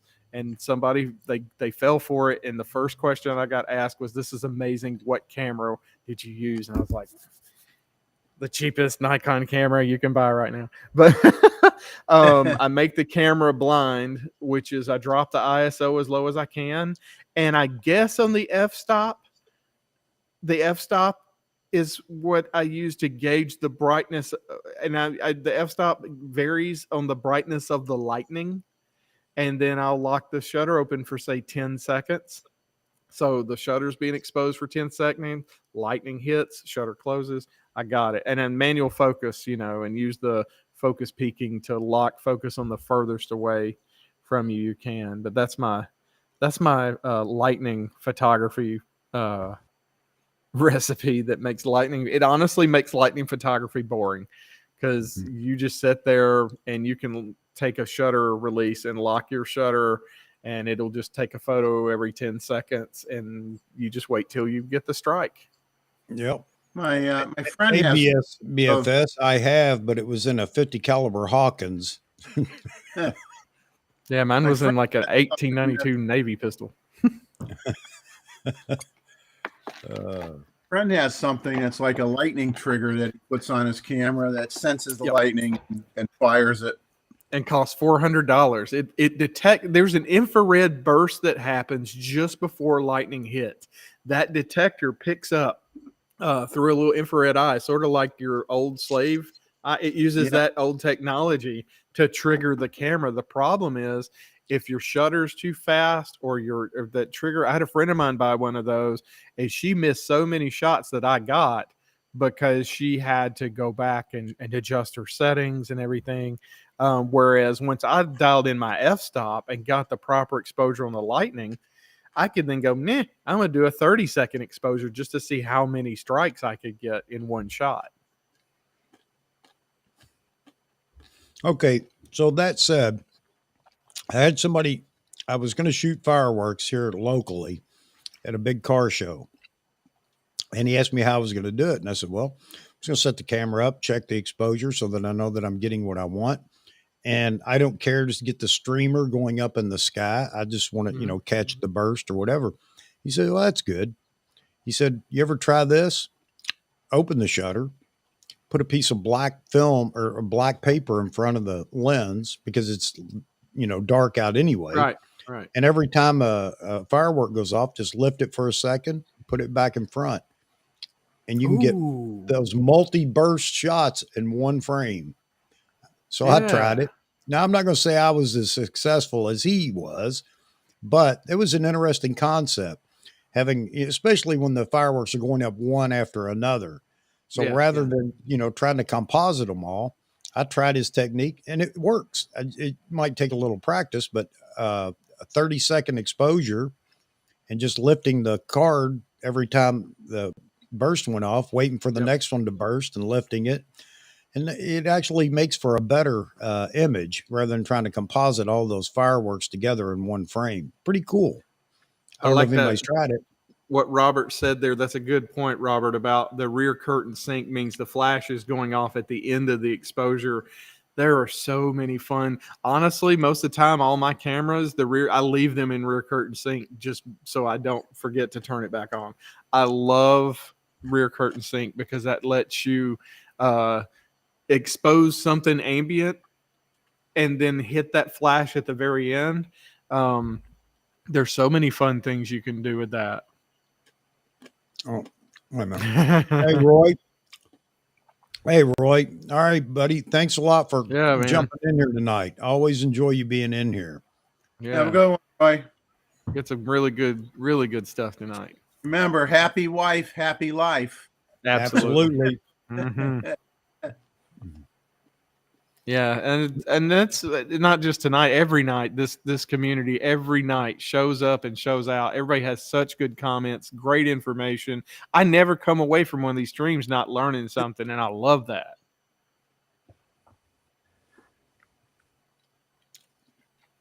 Oh man, what do you do about the smoke? There's not a lot you can do if there's a lot of ambient light, but even the fireworks themselves will light up the smoke. Better time to do it, obviously, is if there's some kind of wind in the air. It helps out tremendously at clearing the smoke, but that's a tough one. I don't even know if I'd want to tackle trying to edit that. Ramp up the contrast and you will dump the smoke. Yeah. And ramp that black point up. Yeah. And it will kill the smoke. Get and then what to is pop as black as you can. And pop the actual firework out, play with those texture and clarity sliders, especially the clarity slider. You can really pop that stuff out. Yep. Yeah, that's another thing. Don't be afraid to play with the sliders if you're going to use some kind of Oh, editing software. Play yeah. with them. You don't have to leave it Play. there. But don't listen to the people that say, "Oh, I never, and I only do this, and I only use and never touch that." You know, they're the people that are stuck in a rut. Okay, maybe they're great at where they're at, or maybe they're great at what they do. But you know what? Is it to your taste? If Maybe you're that, not. if you're that perfect, you better be making a heck of a lot of money. Otherwise, you're just full of baloney. I had a photographer mention to Yeah. me recently. He's like, "Oh, I've seen you do edit work," and he's like, "I don't want to edit. I want to get everything in camera." And I was like, "That's great. I mean, it's great that I want to get as much as I can in camera too, but the camera goes so far, then you've got to pick up the ball and run with it more to Hey, really pull out of that image what you hey, want." Huff, did you tell him Ansel Adams wanted to get everything he could out of the Yeah, camera, but he Yeah. still edited? I didn't He think of that edited, one. he edited more than most people would dream I of. I can It tell took you him a this. year to get a photo that he wanted. I can't remember which one, but it took him over a year until he was satisfied in the darkroom. Years and years ago, I've worn a lot of hats in my life, but years ago we had a manufacturing company and we would go to Vegas every year for trade shows. The last year I went to Vegas, the Venetian, by the way, in Las Vegas. You ever go there for their art gallery? It's phenomenal. They had Ansel Adams on display the last year I was in Vegas, and I was so excited. And they had all of his these glass cases set up with pages of his letters where he would write home to his mother. He would write home to his mother a lot. And I'll never forget, I stopped and read one of the pages where he went up and did like 80 exposures on silver nitrate in one day of Half Dome. And of course, they all hiked up there with all this stuff. Ansel Adams, of course, obviously waited till the weather was perfect to do what he was going to do. And then he hikes back down and he's in his lab and he's down there developing all of his film. And every single photograph had a little tiny photograph inside of the photograph. And he could not figure out what was going on. And he looked. His camera, was the big box camera. It was literally wood, and when you change the lens, you had to use wood putty to putty over the screw holes. He forgot to putty one of the screw holes, and so a pinhole camera effect happened, where he had a second exposure inside of every one of the 80 exposures from that day. So they were all ruined. So every time I have a bad day, I always think of that, reading that, because he was that to the point where, Mom, I'm about to quit. It's just, and I'm like, it's never that bad. It's never that bad. Read Joe's comment here. Tell me that hadn't happened to people. Shots one night and realized I had shot a bunch of them and realized I didn't have film in the. Oh my gosh! Wow. Yeah. Yeah. See, you had an Ansel Adams moment. Just that one. Man, Someone used a quote, something that I saw a week or so ago, and I'm going to screw up the quote, but effectively, I guess one time I guess somebody questioned why he never has anybody in his photographs. And he says, I always have two people in every photographs, the photographer and the viewer. That was his comment. I always have two people in every photograph. That's interesting. Just I never spit thought all of over that. myself here. But I just I'm amazed at how much we've covered tonight and not covered hardly anything. 1/10 of what you could talk about. Yeah, I mean, just the fact of and I really hope that people do that people are watching the stuff. I think there's some fear, or well, there's always fear of the unknown. So I think that with lighting, I think there's always like this fear of like, oh, should I introduce this into the scene, or how do I go about? And just with the fact now that we can all shoot digital, so it doesn't cost us anything to just shoot and delete. Just get out there and light it up and shoot it up. I mean, just go crazy. So yeah, a lot of people will talk about film. It's a great way to start because it forces you to think about your composition, your exposure, and everything else, because you only have whatever number of exposures, the roll of film or whatever you have. And I agree with that. But you know what? If you're not shooting film and you're shooting digital, get out there and burn the frames up. They don't Yeah. cost anything. You can delete them. And And you never know especially, what you're going to come up with. And I see a lot of people today still complaining about, especially with the Z9 since it's come out. Well, why do you need to shoot all those? Well, I want to. Well, you got to Yeah. go through and look at, yeah, but I don't mind it, do I? Because I'm doing it. So yeah. I don't know why people get so antsy and amped up about, shooting a bunch of frames on a camera. The great thing about digital is they're free. And you know what I mean when I say they're free. And you can shoot as many of them as you want, and then you just delete what you don't want. So the point here is get out and shoot, take And chances. yeah, and naturally, as you get more comfortable with your gear and what you're doing, you'll actually find yourself shooting like I probably shoot a tenth of what I shot 10 years ago now. And sometimes I feel bad. Like I'm like, oh, I should have took more photos or something, but I didn't have to. I got what I was after. And so I think there's going to be a time where when you're just starting out, you may a perfect example is used to when I first shot a wedding. I was so terrified of missing something. It was nothing for me to leave a wedding with 3,000 shots. Yeah. Whereas 10 years later, I'd be shocked if we shot 1,500. Yeah. It just No, it's just a absolutely. progression. My whole point is that we're talking about lighting and whatever. If you get you a speed light or something, if you Yeah. really want to get into lighting on the next show or the next live stream, bring it up again, and we'll let everybody explain to you what they think is the best. Here it is. Here's the cheapest way to get into lighting and start playing with it. But Ooh, my Albert. point behind that is start shooting with it, Yeah. start playing with it around the house, outside, whatever. And you're going to find out that, wow, this isn't impossible.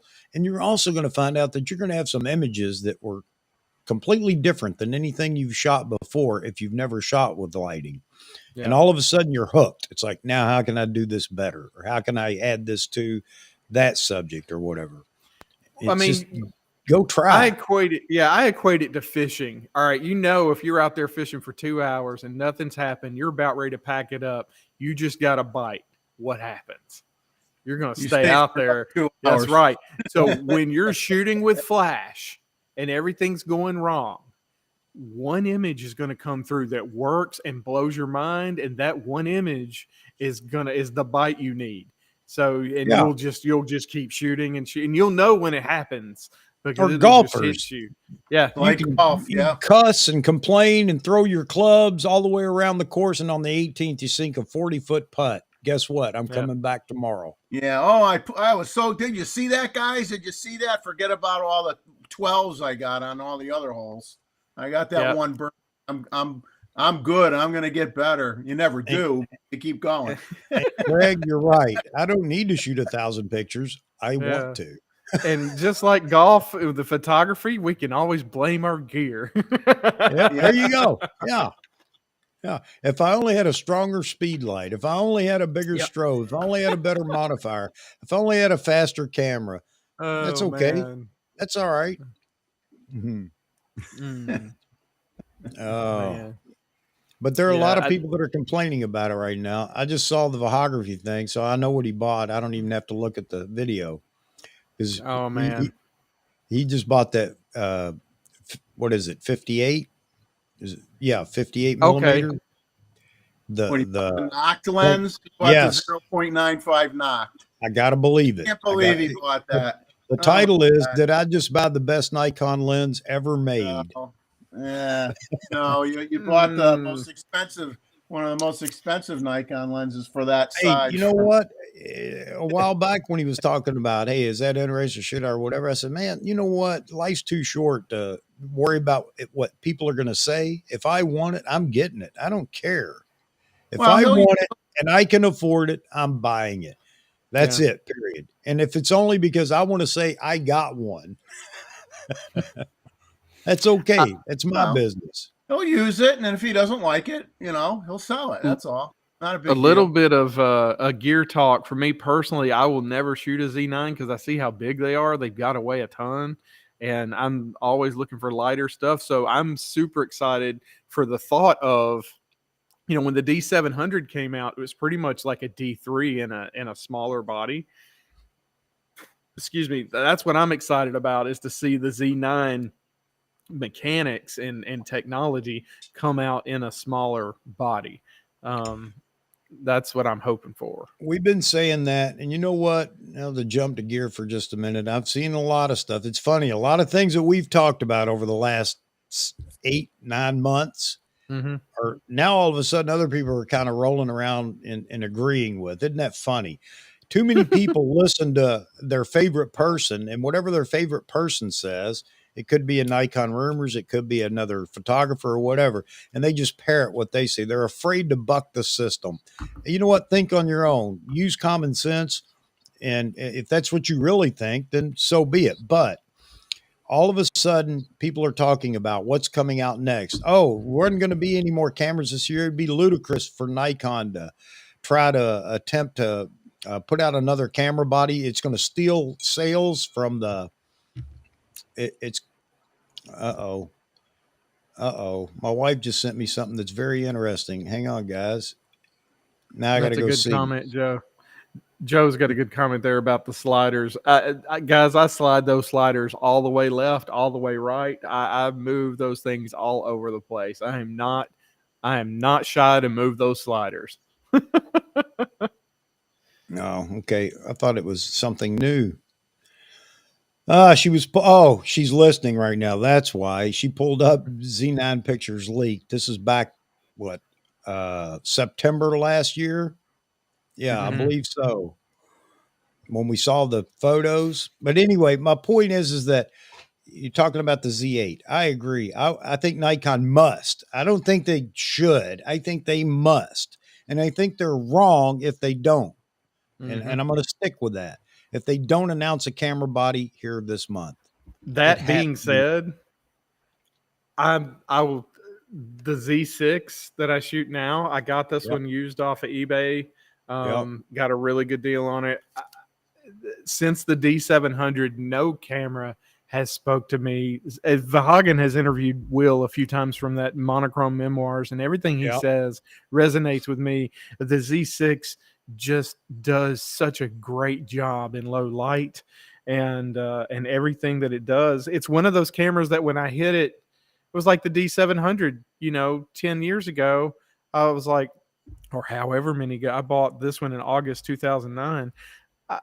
When I hit that, I was like, this is it. I don't ever need anything else. And I'm using the word need. I'm not using the word want. I'm using the word need. I don't ever need anything else.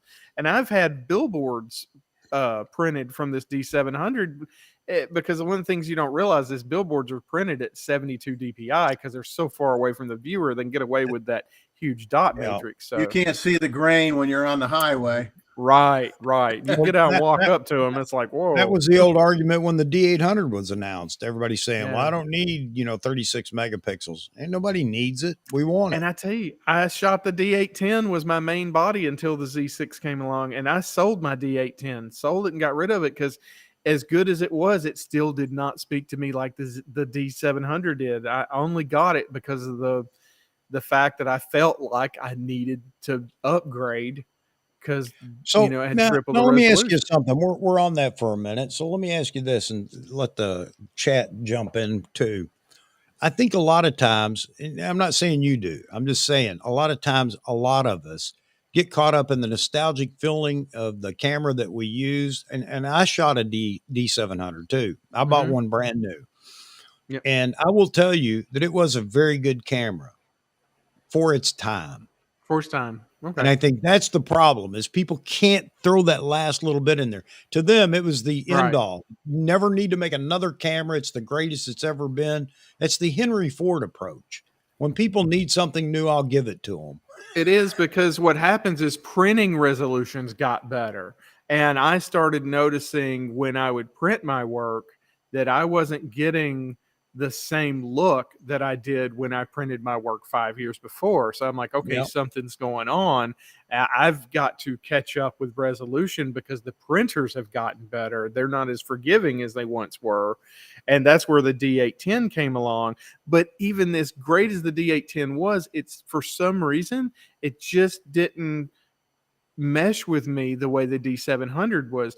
And that's not really happened again until the Z6. And it was a Yeah. great friend of mine is a photographer in Boston, and he's the reason why I bought the Z6. He called me, he's like, look, he went mirrorless. He actually went to Fuji for a while. He's shooting Leica now, but he was shooting mirrorless, and he just contacted me, and this was October of 2020.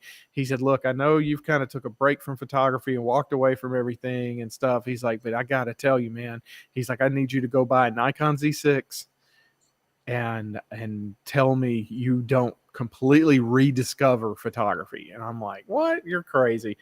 And he's like, no, I'm serious. I need you to go buy this camera. And I owe it all to him, because I honestly, and as of October, as of 2020, never saw myself picking up a camera again. That's a long story, but I literally was down to that I was not going to ever photograph anything again.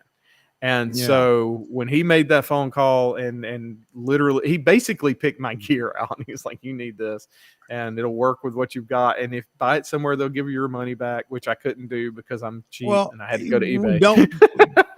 We don't know what we don't know. And it's easy for us to say what I have right now in my hands is I don't need anything else. And then something does come out and it's got a new twist, something. It's like, wow, why didn't I ever have this before? And all of a sudden, then that camera fits into that same hole of, wow, I don't need anything else now. Well, you didn't need anything when you bought that one. So before you say you don't need anything, maybe you should look at what's coming out. But people don't want us to even talk about that. Right. And it aggravates me. Why can't we have hope? And what's wrong with people buying, what they want? Yeah, you got the rant sign. Get ready. But I don't know. I've been trying to hold back on using it. You've been doing so good, Chuck. I haven't had to use it. With Nikon has to put this camera out now, and I'll tell you why. Because sales have stagnated. Anybody see the SEPA numbers from July through August that just came out? I don't even know what SEPA is. I can't think of the acronym right now, but the numbers are out for sales and on bodies, all the different type bodies. Anyway, mirrorless went down. Now, why would mirrorless go down with the greatest camera ever made, according to so many Nikon shooters, the Z9? That's interesting. How could sales go down? How is that possible? And they'll say, well, it's because of the shortage and, shipping or whatever. Well, there is no shortage in America now, folks. I got news for you. If 2 weeks is too long to wait, or 2 weeks to 4 weeks is too long to wait, then you don't need one. And oh, by the way, you could add one 4 months ago, and we proved that, showing that people were getting it because they didn't wait for B&H to get it in stock.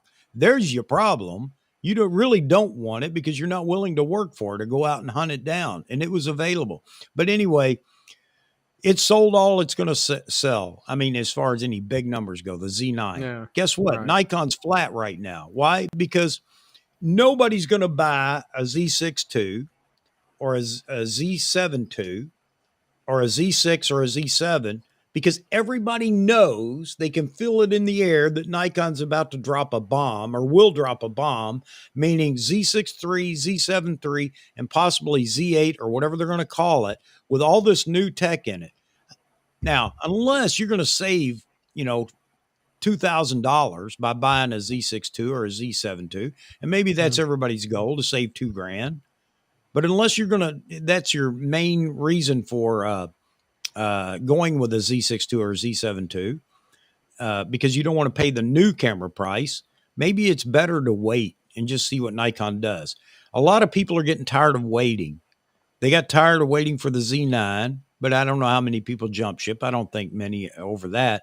But they are getting tired about the cameras that everybody wants. Not everybody was ever going to buy a Z9, but that's everybody wants a D850. Everybody wants a D750. Well, we're not getting those. But guess what? You got a Z6 and a Z7. both of them 3 models in this case. And that's what everybody was waiting for. And most people were waiting for the D500 all grown up in a full frame, meaning the Z8, which carries over all those new, all that new technology into the smaller body, cheaper body. That's what they're Yeah. waiting for. That's why Yep. sales have dropped. But people will get all upset about you talking about it. It hurts Nikon. You know it does, to not be selling cameras. I mean, that's just common sense. If Jonathan Nikon really go ahead. No, it's just those years of good comments popping up, and one of them, it's Jonathan brings up a really great point here. He says he loves his Z5. He owns 2 of them. He shoots wedding, and no one ever talks about the Z5. And I just realized I don't ever hear any talk about the Z5. I hear about the Z50 and all the other ones. That's a really good point. I've never heard about the Z5, and I'm very curious to how, for a second body to a Z6, how it would be. And the only reason I don't own a Z7 is because when I had the D810, those massive files, those huge raw files, really do a number on a computer, and I don't know need anything that much about resolution. the Z5. I Yeah, can't speak I to it. don't either. I don't either. I think it just doesn't get talked about a lot because it's the entry level full frame, and people are more interested in the higher end stuff. Or let's put it this way: people talk more about the higher end stuff, or quote unquote the newer stuff that's coming out, and it just kind of gets ignored. But that doesn't mean it's a bad camera. People just don't talk about it. Yeah. Yeah. Well, let me ask everybody a question. Back to the Z63, Z73, Z8. So many people are saying the Z8 is absolutely going to be the high res camera. It's going to be the 80 megapixel do it all camera or whatever. Then if that's the case, what's the Z63 going to be? Everybody expects it to be a lower res, maybe 33, 36 megapixel. Then can you tell me what the Z7 is going to be? No, Any idea? No clue. I personally don't understand the logic of having a Z6 III, a Z7 III, and a Z8. I think you could have a Z6 III and a Z8 and call it a day. I don't know that you need a Z7 III, but that's just my opinion. What if they just use the same sensor and everything in the Z8 with all the new tech and make it the baby Z9? I know we call it that, but it won't be a true Z9. Is there anything wrong with that? Why do people have to have the high megapixel in that body? Why? Why not put that in the Z7 series, the Z7 III, high megapixel, as high as they want to go? Right. And you got a landscape studio product photography camera for for days on end. Perfect for that. Leave the Z6 III down at 33, 36 megapixels. Keep the Z8 at the same resolution, basically steal parts from the Z9, literally, that you already own, and put the 3 of them out there. Does everybody get a choice of what they want in that case? I think if they put the higher megapixels in a Z8, it's going to just be following their old pattern in a way. When the D850 came out, and they said, well, this is not a true statement, but this is how they worded it. Oh, it's got the same autofocus as the D5. Why does the Z8 have to be True. the D850 replacement? Oh, Why can't I'm the just Z7 saying- III be it? I'm just saying the next model down from the flagship had the higher megapixels than the flagship. So Well, we're gonna see what they do, but see I'll what tell they you do. what. I mean, I don't know what they're My gonna, opinion is nobody knows what Nikon they're gonna messes up if they don't. If they do that, they mess up. Then where does that leave the Z7 III? What kind of camera is that going to be? BFS has a really interesting statement here. It says he hates holding his Z6 since the first day. He loved his D3, thus didn't buy a D700, but probably didn't like it since he had the D300 with a similar body. I wonder, BFS, if they like I'm really curious of why he does not like holding the Z6. But sounds like he likes the vertical battery grip position. That D3, the flagship body, you can flip it. If I'm not mistaken, it has on both ends. Because and this is another thing. There's a whole new generation coming up, and I hate to say this because I'm the old generation going out. Guess what, BFS? You and I are not going to be buying cameras for a long time to come. I mean, we're winding down. We're on the downhill slope. Whether you want to, I don't know how old you are, but based on what you're talking about as far as camera bodies, I'm guessing we're in about the same age group here. And You got at least 10 cameras left in you, Chuck, I think. no, I don't. No, I got one more vehicle left in me when I buy the next new vehicle, and I think that's it Yeah, because I don't start keep a talking vehicle like until. that. My Well, wife no, and I mean talking like I'm that. being honest. I keep a vehicle until it falls apart. Everything I've had's been over Okay. 20 years. But my point is that you know what? As much as we hate to say it, we have to admit that it's time for a new band of merry photographers in the Nikon camp to come in. And you know what? Nikon is probably giving them what they want. They gave us, and who expected this? They gave us a flagship size camera in the Z9. Who expected that? Nobody. That was a shocker. Very good So point. let's just be happy with that one and then put a battery grip on whatever else you want. But guess what? The smaller bodies are here to stay. I hate all the whining about, well, I just can't carry it anymore and I don't have room for it and yada, yada, yada. Yeah, I know because it's never been done before with those big DSLRs. It never happened. You know, we couldn't carry them either. We had to make 5 trips to the car to get the lens, then the camera body, and then another lens. They're so big and heavy. I had to But hire someone to carry my gear for me yeah. because I was And I don't mean to be making fun of anybody, but my point is that, you know, I had a collapsible wagon with all my gear. I'm not even kidding. I had a collapsible wagon that drug all my gear with me. I know what you're talking. BFS, I know exactly what you're talking about. It felt so different in the hand. It didn't Yeah. feel like my D500, does. my D850, my I get that. D800, my D810, my D5 or my D4. It didn't feel like it. And for us, quality is in size and weight. Let's admit it. That is what we look at. The heavier a lens was, oh, it's got to be a good lens, heavy. Pick a lens up today, oh, it's too light. That's junk. Isn't that what some people said when the Z lenses came out? One person in particular, it's cheap. But anyway, so Yeah. that's what we got used to. And I agree with you. I don't like the smaller body, but it is what we're living with. And everybody had their hopes up that the Z8 would come out and be a bigger body, a little bit bigger than the Z7 body or Z6 body. Have a little more heft to it, maybe a little more metal in it, because again, the heft is what really makes us feel like it's very durable. But and I'm not picking on anybody, but I've got to be honest. So I didn't like them either, brother. But you know what? I'm gonna buy one anyway. Yeah, I You know, think just because- one of the things when we lost that mirror, in the Z6, when we lost that mirror, you suddenly didn't need all this extra room. So I guess it made sense that the bodies got narrower and lighter. Whereas, with the old school ones, we've got that mirror that's going to flop up. That's right there in the front. So the old D700 here. But I gotta say, and this beckons back. I think we've circled around and we're talking about nostalgia again, and I get it. I think nostalgia is like a double-edged sword. We get something and it resonates with us and we get really attached to it, and maybe that keeps us from growing when new things come out. We're like, oh, I don't need that. We don't need that. But at the same time, I can see where too dramatic of a change all of a sudden would freak people out and be like, oh no, I don't want to change to that because it's not. It's so different. Yeah. And Albert, I love you like a brother, man. You know that. I love you like a brother. We got to meet down in New York City, had a great time on the photo walk with you and everything else. But I got to tell you, I don't think you can count on Nikon dropping a screwdriver adapter. Not I gonna think happen.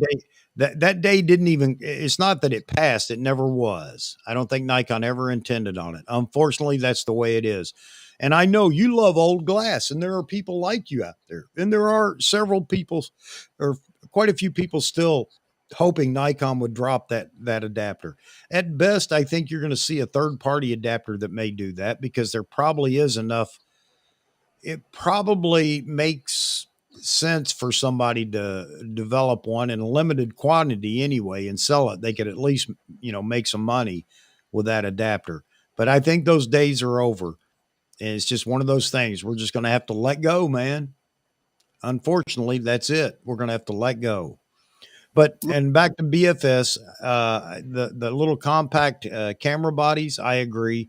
I didn't like it either, like I said, brother. But again, it is what it is. I fought this battle for you all a year ago. Nobody jumped in my corner when I was complaining about small.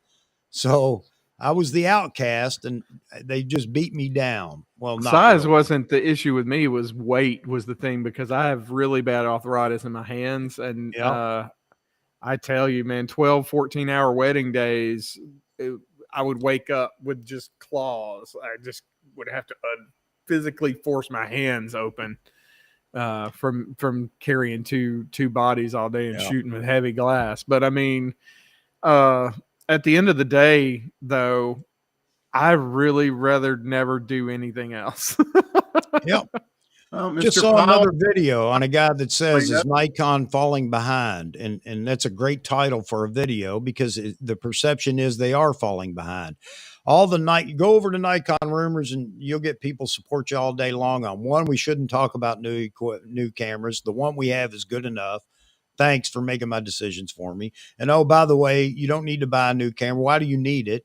Well, I don't need it. I just want it. I'm going to buy it anyway. But you can go over there and find those people all day long. And Nikon doesn't need to do anything. They're fine just the way they are.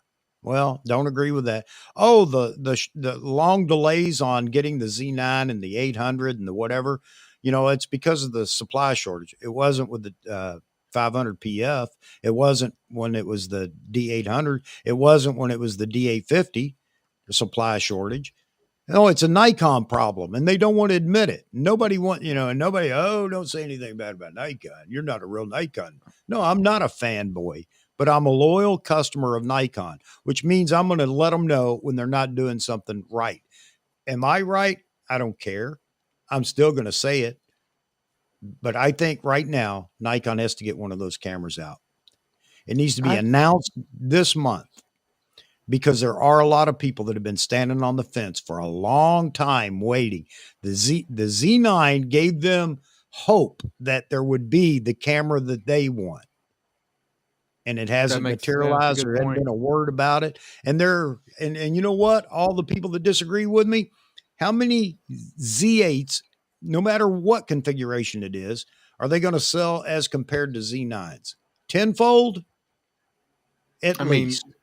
I'm a person, and I may be in the minority here, but one of the things that gets me excited is when new cameras come out.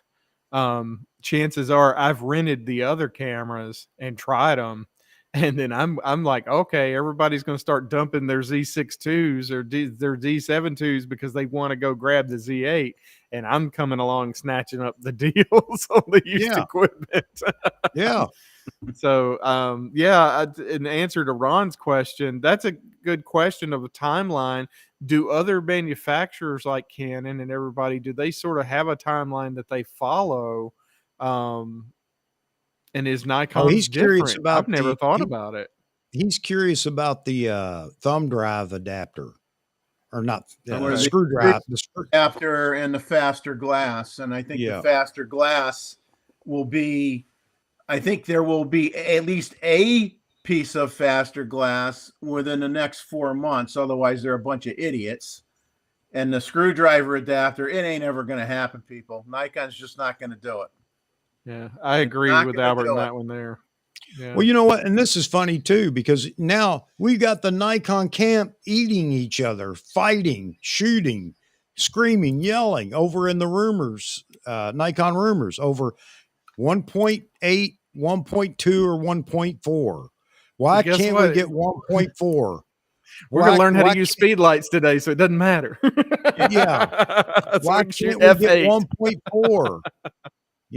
How about let Nikon, if they want to do 1.2 and 1.8, we leave it at that. Why is it so important that Nikon needs to do 1.4 glass now. Let the third party guys do the 1.4 Exactly. stuff. Exactly. I don't get it. But yeah, the fast glass needs to get going. I agree with you, Albert. No doubt about it. I agree with you 100%. Nikon needs to get busy with some of the things that just boggle my mind. The 2 to 600 been on the roadmap since before the roadmap was started. The most important lens on that roadmap for sales. I'm sorry. Anybody think the 400 TC is going to outsell the 2 to 600? Tell me, anybody, is it going to even come close to the sales of the 200 to 600? No, I don't understand it unless it was to keep people to try a hook, if you will, to get people to buy the 400 2.8 TC, the 800 PF, and the 400.4.5, and the what else? What else is out there? 1 to 400. Yeah, the 1 to 400, not so much. I mean, that's Right. that's a unique, Yeah. But if they put out the 2 to 600, I don't think it would have hurt the sales of any of those lenses that I mentioned. I don't know if you guys class. could see that. Oh, the how wobble? that wig that Yeah. wobbles. Yeah. This Yeah. old 1 to 300 f4. It still works great, but it wobbles with it. It's real scary. It's just Nikon baffles me at times. They actually got my attention again with the Z9. They really did, because I thought, man, Nikon's in a hurt here. They're in a funk, and I don't know if they can get out of it. And I'm a loyal Nikon shooter, but the Z9 came out, and now we got the Z9, and it's been crickets ever since. And everybody kept telling me, well, Nikon this. Now, you know what? Don't tell me what they've done in the past, because they've broken your rules that you're quoting me right now. There's never been two cameras announced at the same time. Au contraire, Yeah. obviously you don't remember the D5, D500, and the D500 was a complete secret. So don't tell me they don't do this. And why can't they do that? Was the first time they had done it. Why can't they do something else as a first? So you got all these people like Z8. Z8 has to be the D850 replacement because it's an 8. Oh, good on you. Well, great. There you go. That's it. You got it. D9 already replaced it far and away. It did. It absolutely did. That's it. You're going to say that's the end of discussion right now. Yeah. And the Z8 will probably outdo it far and away. So you can say you got two cameras that are better than the D850. So enough already. Stop worrying about it. The nostalgia side of me doesn't want to lose a mechanical shutter. But at the same time, with this new way that they're coming up with grabbing the data from the shutter all at one time, so there's no banding or anything like that, and pushing that envelope, that's exciting to me, because if we have no moving parts, to me, that just means my camera is going to last longer. Yeah, you're not going to have 250,000 actuations or less and spend $500-600 to get your camera fixed. Yeah, So I'm excited about that. Well, everybody's saying, "Gee, that's great." That's like the number one repair that you're going to have on a camera is the mechanical shutter. Be thankful you don't have it anymore. Well, that's a good thing. That is a good thing. You can't please everybody all the time, no doubt about that. But that's true. Yeah, it just gets so aggravating when I see what Nikon's doing. I'm no marketing genius, but I mean, so here's my experience in marketing. I go to Dunkin' Donuts, try to get a donut at night, after dinner time or whatever. No, we don't have those. What do you? No, we don't have those either. Well, what do you have? Well, we got these. How many of those you got? 4 or 5 trays. Well, you know what? Let me give you a little tip. Make less of those and more of the other ones, because she also offered up that they sell out of the donuts I was asking about early every day, but they always wind up with a bunch of these they throw away. I'm no genius. I'm not a genius. It ain't hard to figure out what you should do. Yeah. And sometimes I wonder if some big corporations can fall into that trap too. If you think if Dunkin' Donuts is running Nikon.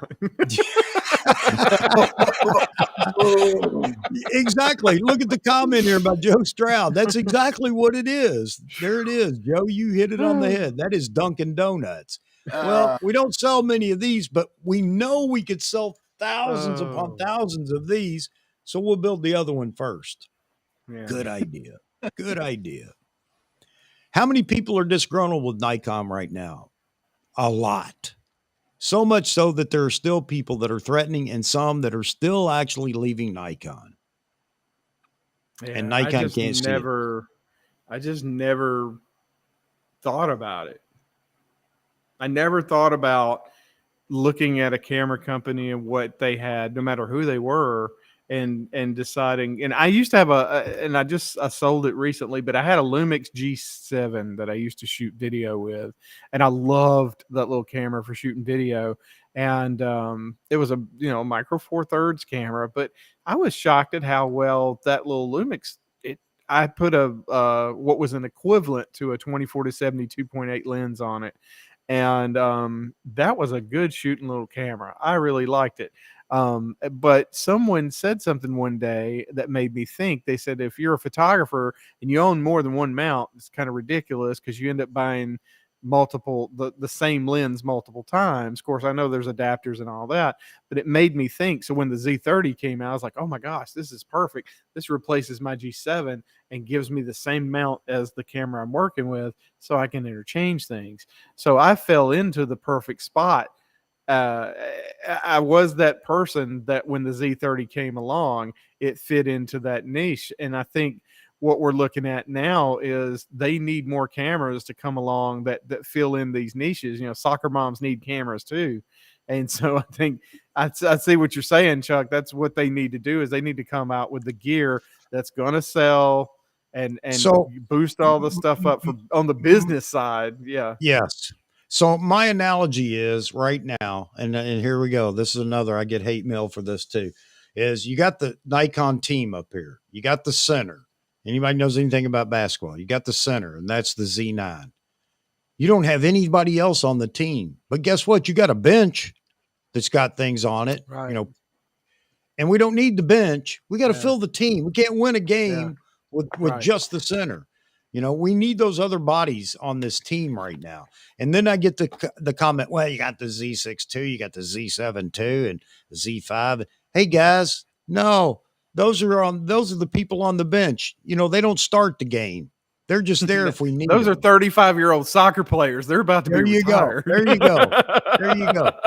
And you can get mad at me all you want, but I have a Z6 and I have a Z6 II and I have a Z9, and I know what technology Nikon has right now, and it ain't in the Z6 II. It ain't in the Z6. All right. Good cameras. Don't get me wrong. Good cameras. Right. But you know what? People are smarter than the people in Nikon rumors that make these stupid comments. Now I'll get some hate mail for that. I hope so. I hope somebody's watching from over there.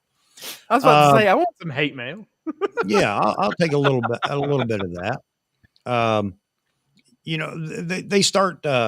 They start hammering me about, well, what more do you need? Again, dude, it's not your job to decide what people needs. Get off your high horse. Don't think so highly of yourself that everybody needs your opinion or your approval for what they want to get. I'm curious though to who Nikon does ask. Because I know these big companies surely have like focus groups and all these things. Who talks to Nikon and says, hey, this is what we need to do, If they're doing their due diligence, of course they are. Then they may be watching live streams. I've said that before, That's why I say Nikon's never going to send me anything to test. That's for certain. Not that I want to. And at Nikon USA, because I gave them down the road over their debacle with the Z9 and NPS members. And you know what? God bless you if you're an NPS member. I'm happy for you. But when you say NPS folks can take a month to make a decision, and everybody that orders before that month's up goes behind every NPS member that decided to order. And oh, by the way, I'm not impressed with the NPS folks that I've met. Over the Z9 thing. I know a lot of you guys are great photographers, and you're deserving of being a Nikon Professional Services member. But when somebody that got a Z9 months ahead of the rest of us because they're an NPS member asks a question about exposure or something on the Z9, how to adjust exposure, I'm thinking, really? Really, that's an NPS member. They got their camera before me and a whole lot of other people. They're a professional or whatever. So yeah, I was rocking the, dump NPS USA members or Nikon USA.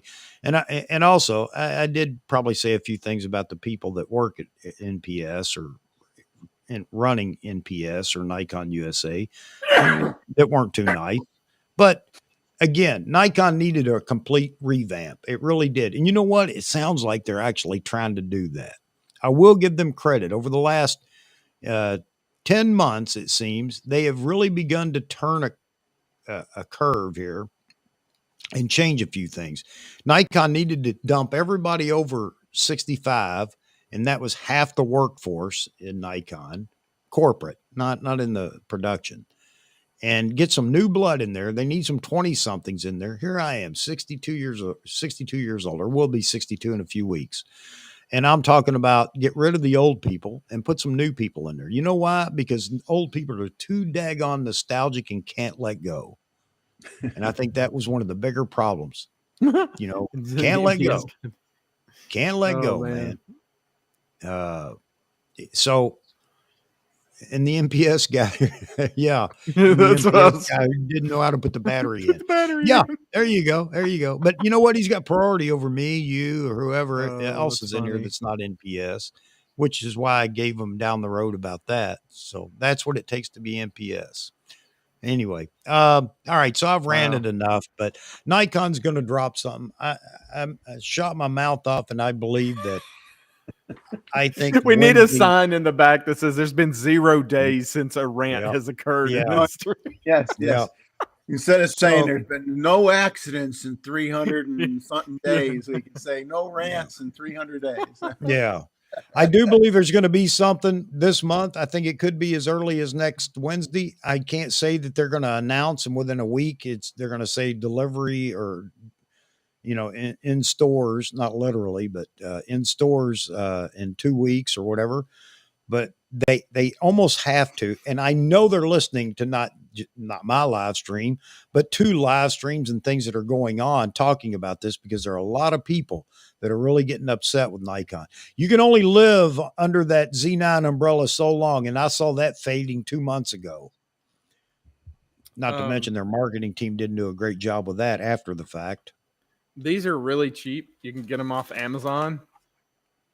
Like Yep. lots of them really cheap. These little LED fairy light things. Yeah. lights. Those They're are great. Little I love copper them for- fairy lights. Yeah. So they're really cool too if you put them really close and then shoot through them. They give amazing like bokeh in the foreground and everything. It's just another little fun thing that I picked up off Amazon. There's so many little fun things you could play with that you wouldn't think of as being usable in photography, but they're just all kinds of cool. And that was another thing too, looking back. We spoke earlier about the Sal Sincata. If you haven't seen that, I cannot remember the name of it to save my life. I need to try to look it up real quick. Of course, if you look up Sal Sincata on YouTube, you're going to find that YouTube series that's running. And I think the final episode is this weekend. Really excited to see it because actually a photographer that I've spoken to a few times through Facebook is actually one of the finalists in that series. I'm so excited to see what happens. But from a lighting standpoint and from color theory and posing and everything, now I know they're shooting all Westcott lighting and they're shooting all it's Canon, sponsored because they've got their Explorers of Light or the judges and they're all whatever. But Because the it's show still couldn't such a wait for great- the others to be Nikon to be delivered. Yeah. But it's such a good show. Nikon doesn't really have a enjoyed lot it. of flashes anymore. Yeah. Couldn't find any Nikon flashes. Oh man. Hey guys, I thank you all for putting up with my rant. I think I've done well for the last few days or last few streams, but yeah, it just Nikon's got to do something. They're not going out of business. So the first thing for everybody that'll say, well, you're talking about they're going to go out. No, they're not going to go out of business. I don't think that for a minute.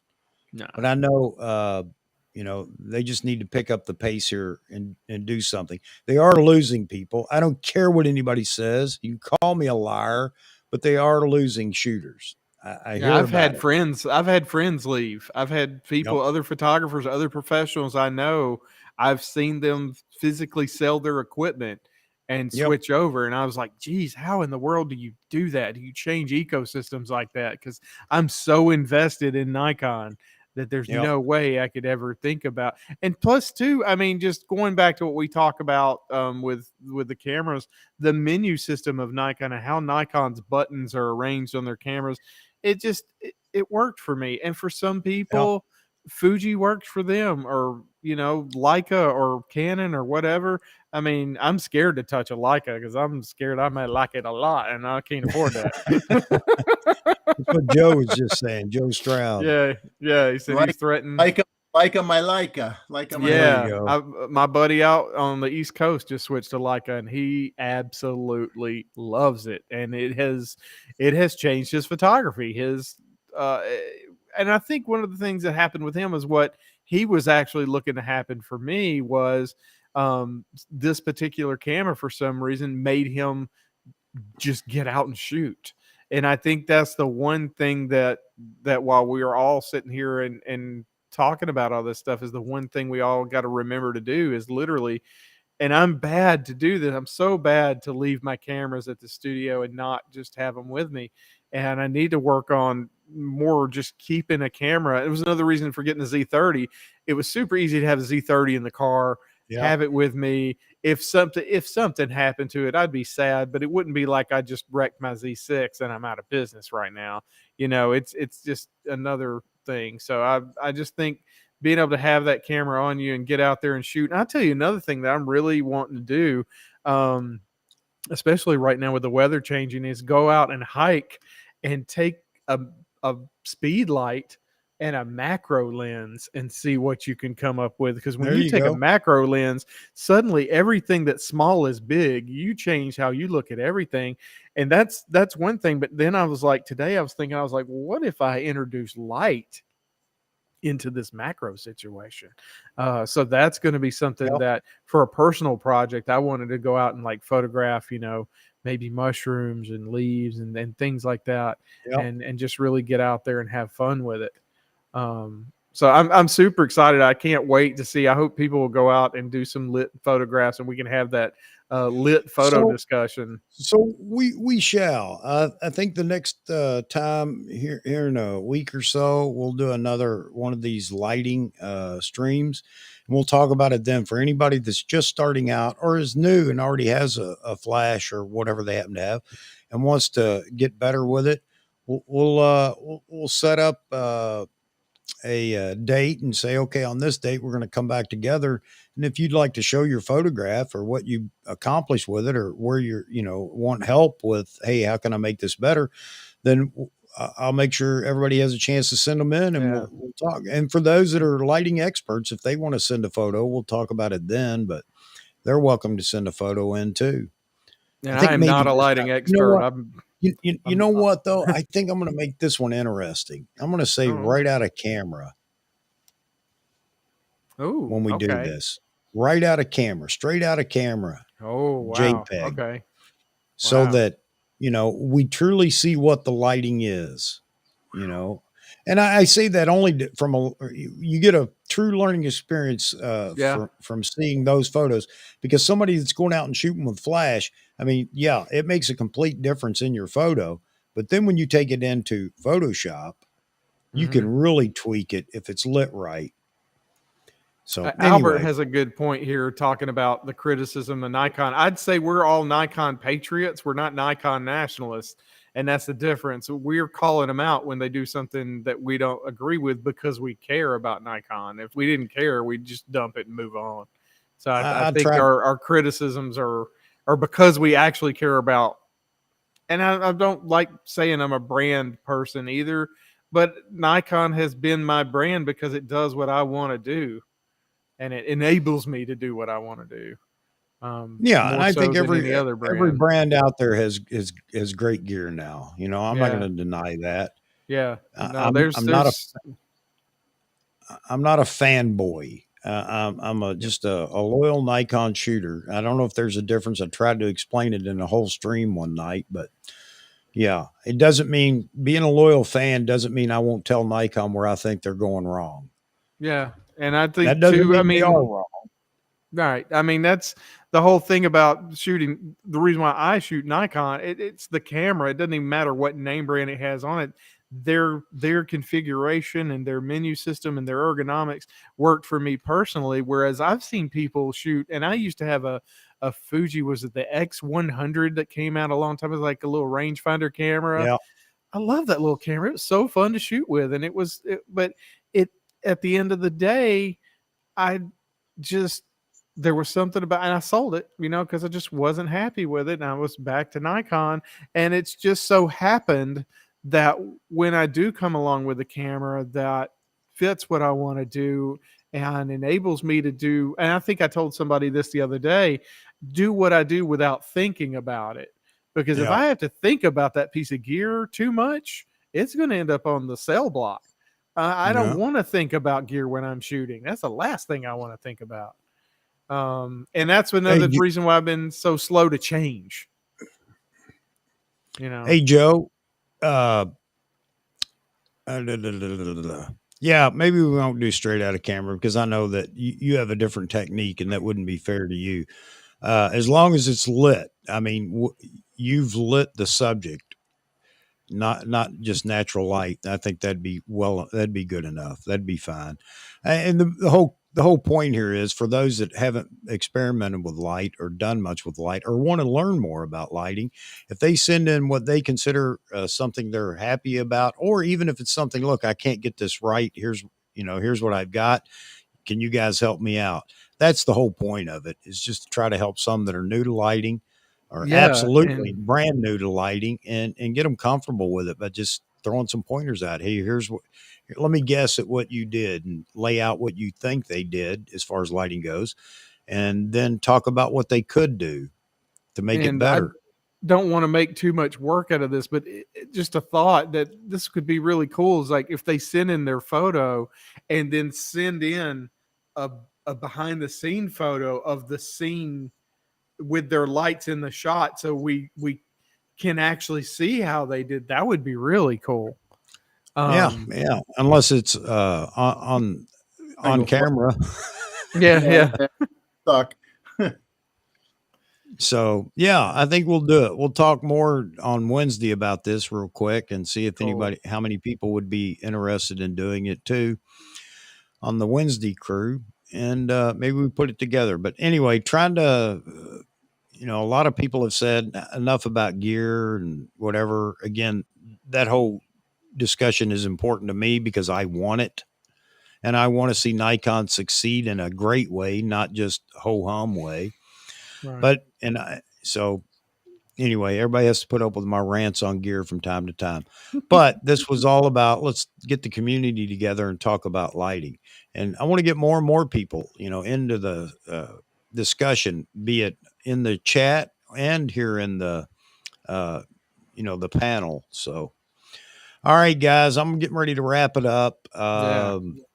And before I go, check out the description in this. There's a link there for the Translum video that Mark Wallace did. If you're interested, at least you got the name of it there so you can find it. If you'd like to play with it, buy it and play with it. Also, some of the channels, I don't have all the channels in there, but I've got a bunch mentioned. So if you haven't met Vahagen, Frames TM, well, Jeffrey, he's sitting in here with us tonight. Huff, I don't know if I have yours in there or not, but I'll be correcting that. Well, you'll see several names down there. They've probably been mentioned at one point or another tonight. And check out their YouTube channels if you haven't already. And it's all about the little guy because I is a little guy when it comes to YouTube. And I'd like to help as many people as I can because quite a few people have helped me, to include everybody in the chat. So, guys, I'm going to leave it at that. Turn it over here for just a minute to Mr. Huff. Let him tell you about his channel, and you guys need to get over there and check that out. Go ahead, Huff.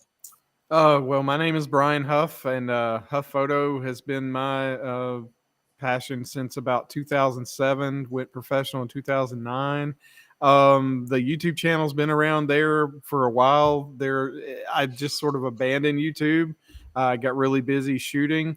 If you look back on my channel, you'll see that there was a 2-month period where we did a daily vlog where we videoed, edited, and uploaded a video every single day.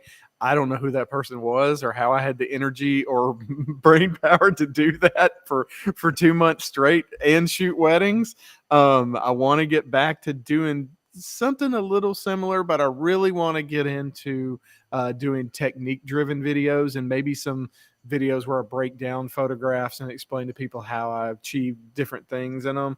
But I'm just super excited just to meet everybody here and to talk to everybody and, learn more and more. I mean, that's one of the great things about photography is if you get bored, you just stop learning. You could just go learn another technique. And I think that's where lighting comes in, where once you really get that camera down and you really understand the camera and you haven't had a headache in a while, buy a speed light.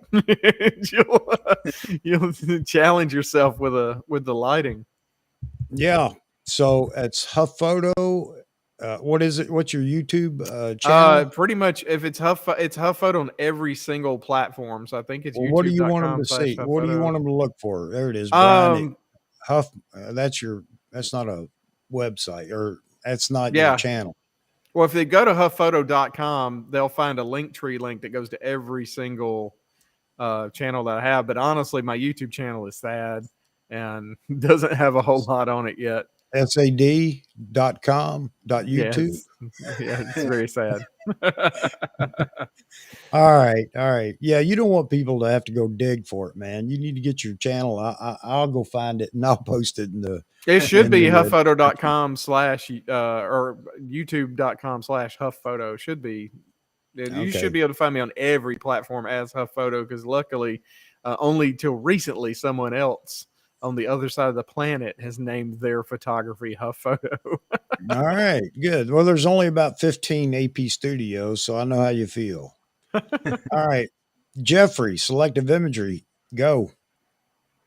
Well, I did go to the state park that you guys know that I take a lot of pictures at, and captured some photos of the hurricane damage, which was significant.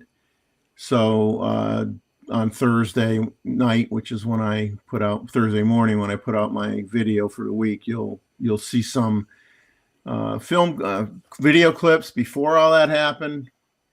And then you'll see some still photos of things that I saw. So with some commentary. And I probably won't be here Wednesday with Chuck, because I have the pleasure of having jury duty all week this coming week. So I expect to, unless they put me in jail, I expect to be back on Saturday with Chuck, next Saturday.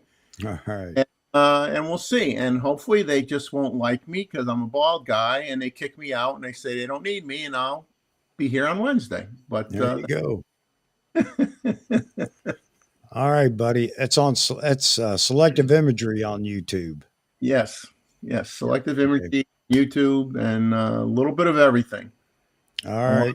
My wacky sense of humor. That's free. All right, guys. You know me, Chuck, on AP Studios every Saturday night, 9 p.m. Eastern time, every Wednesday, 12 noon Eastern time. If for some reason I'm going to miss either one of the streams, I'll let everybody know. But here, 99.9% of the time, you're all welcome back for either or both. We have some folks that are in here usually for both. I appreciate that. But we will be back on Wednesday. So mark your calendars if you haven't already. We'll be back Wednesday. What's the subject? Yeah. What's the subject? Good question. Again, I challenge anybody that wants to try to do this. 104 subjects a year. It's tough. Let me tell you. Just title it The Good, the Bad, and the Ugly, and let everybody fill the blank. I usually wait till the day before, and whatever's hot in the news, then that's what we're going to talk about. No, I'm just kidding. But that's pretty close to true. All right, folks, I appreciate everybody being in here. I appreciate everybody that dropped a like, and all you guys that subscribed. if you know somebody that might like the channel, might like the community, give them a call, give them a shout, get them in here. See if they want to be a part of what we're doing and talking about. Hope everybody enjoyed it tonight. I know I did. There's so much to talk about in lighting. I know we're going to do it again here soon, and we'll have our little lighting critique for people that want to have their lighting critiqued. And I'll stay out of that. I'm going to let the experts talk about it. But anyway, thanks again. It's always great seeing you all. I'm humbled that anybody wants to be here. I really am. And as Greg Wilson just said, get out there shooting. Absolutely. Yeah. Absolutely. All right, folks. Nothing else. We're going to close it up. Have a great weekend, everybody. God bless you all, and we'll see you on Wednesday.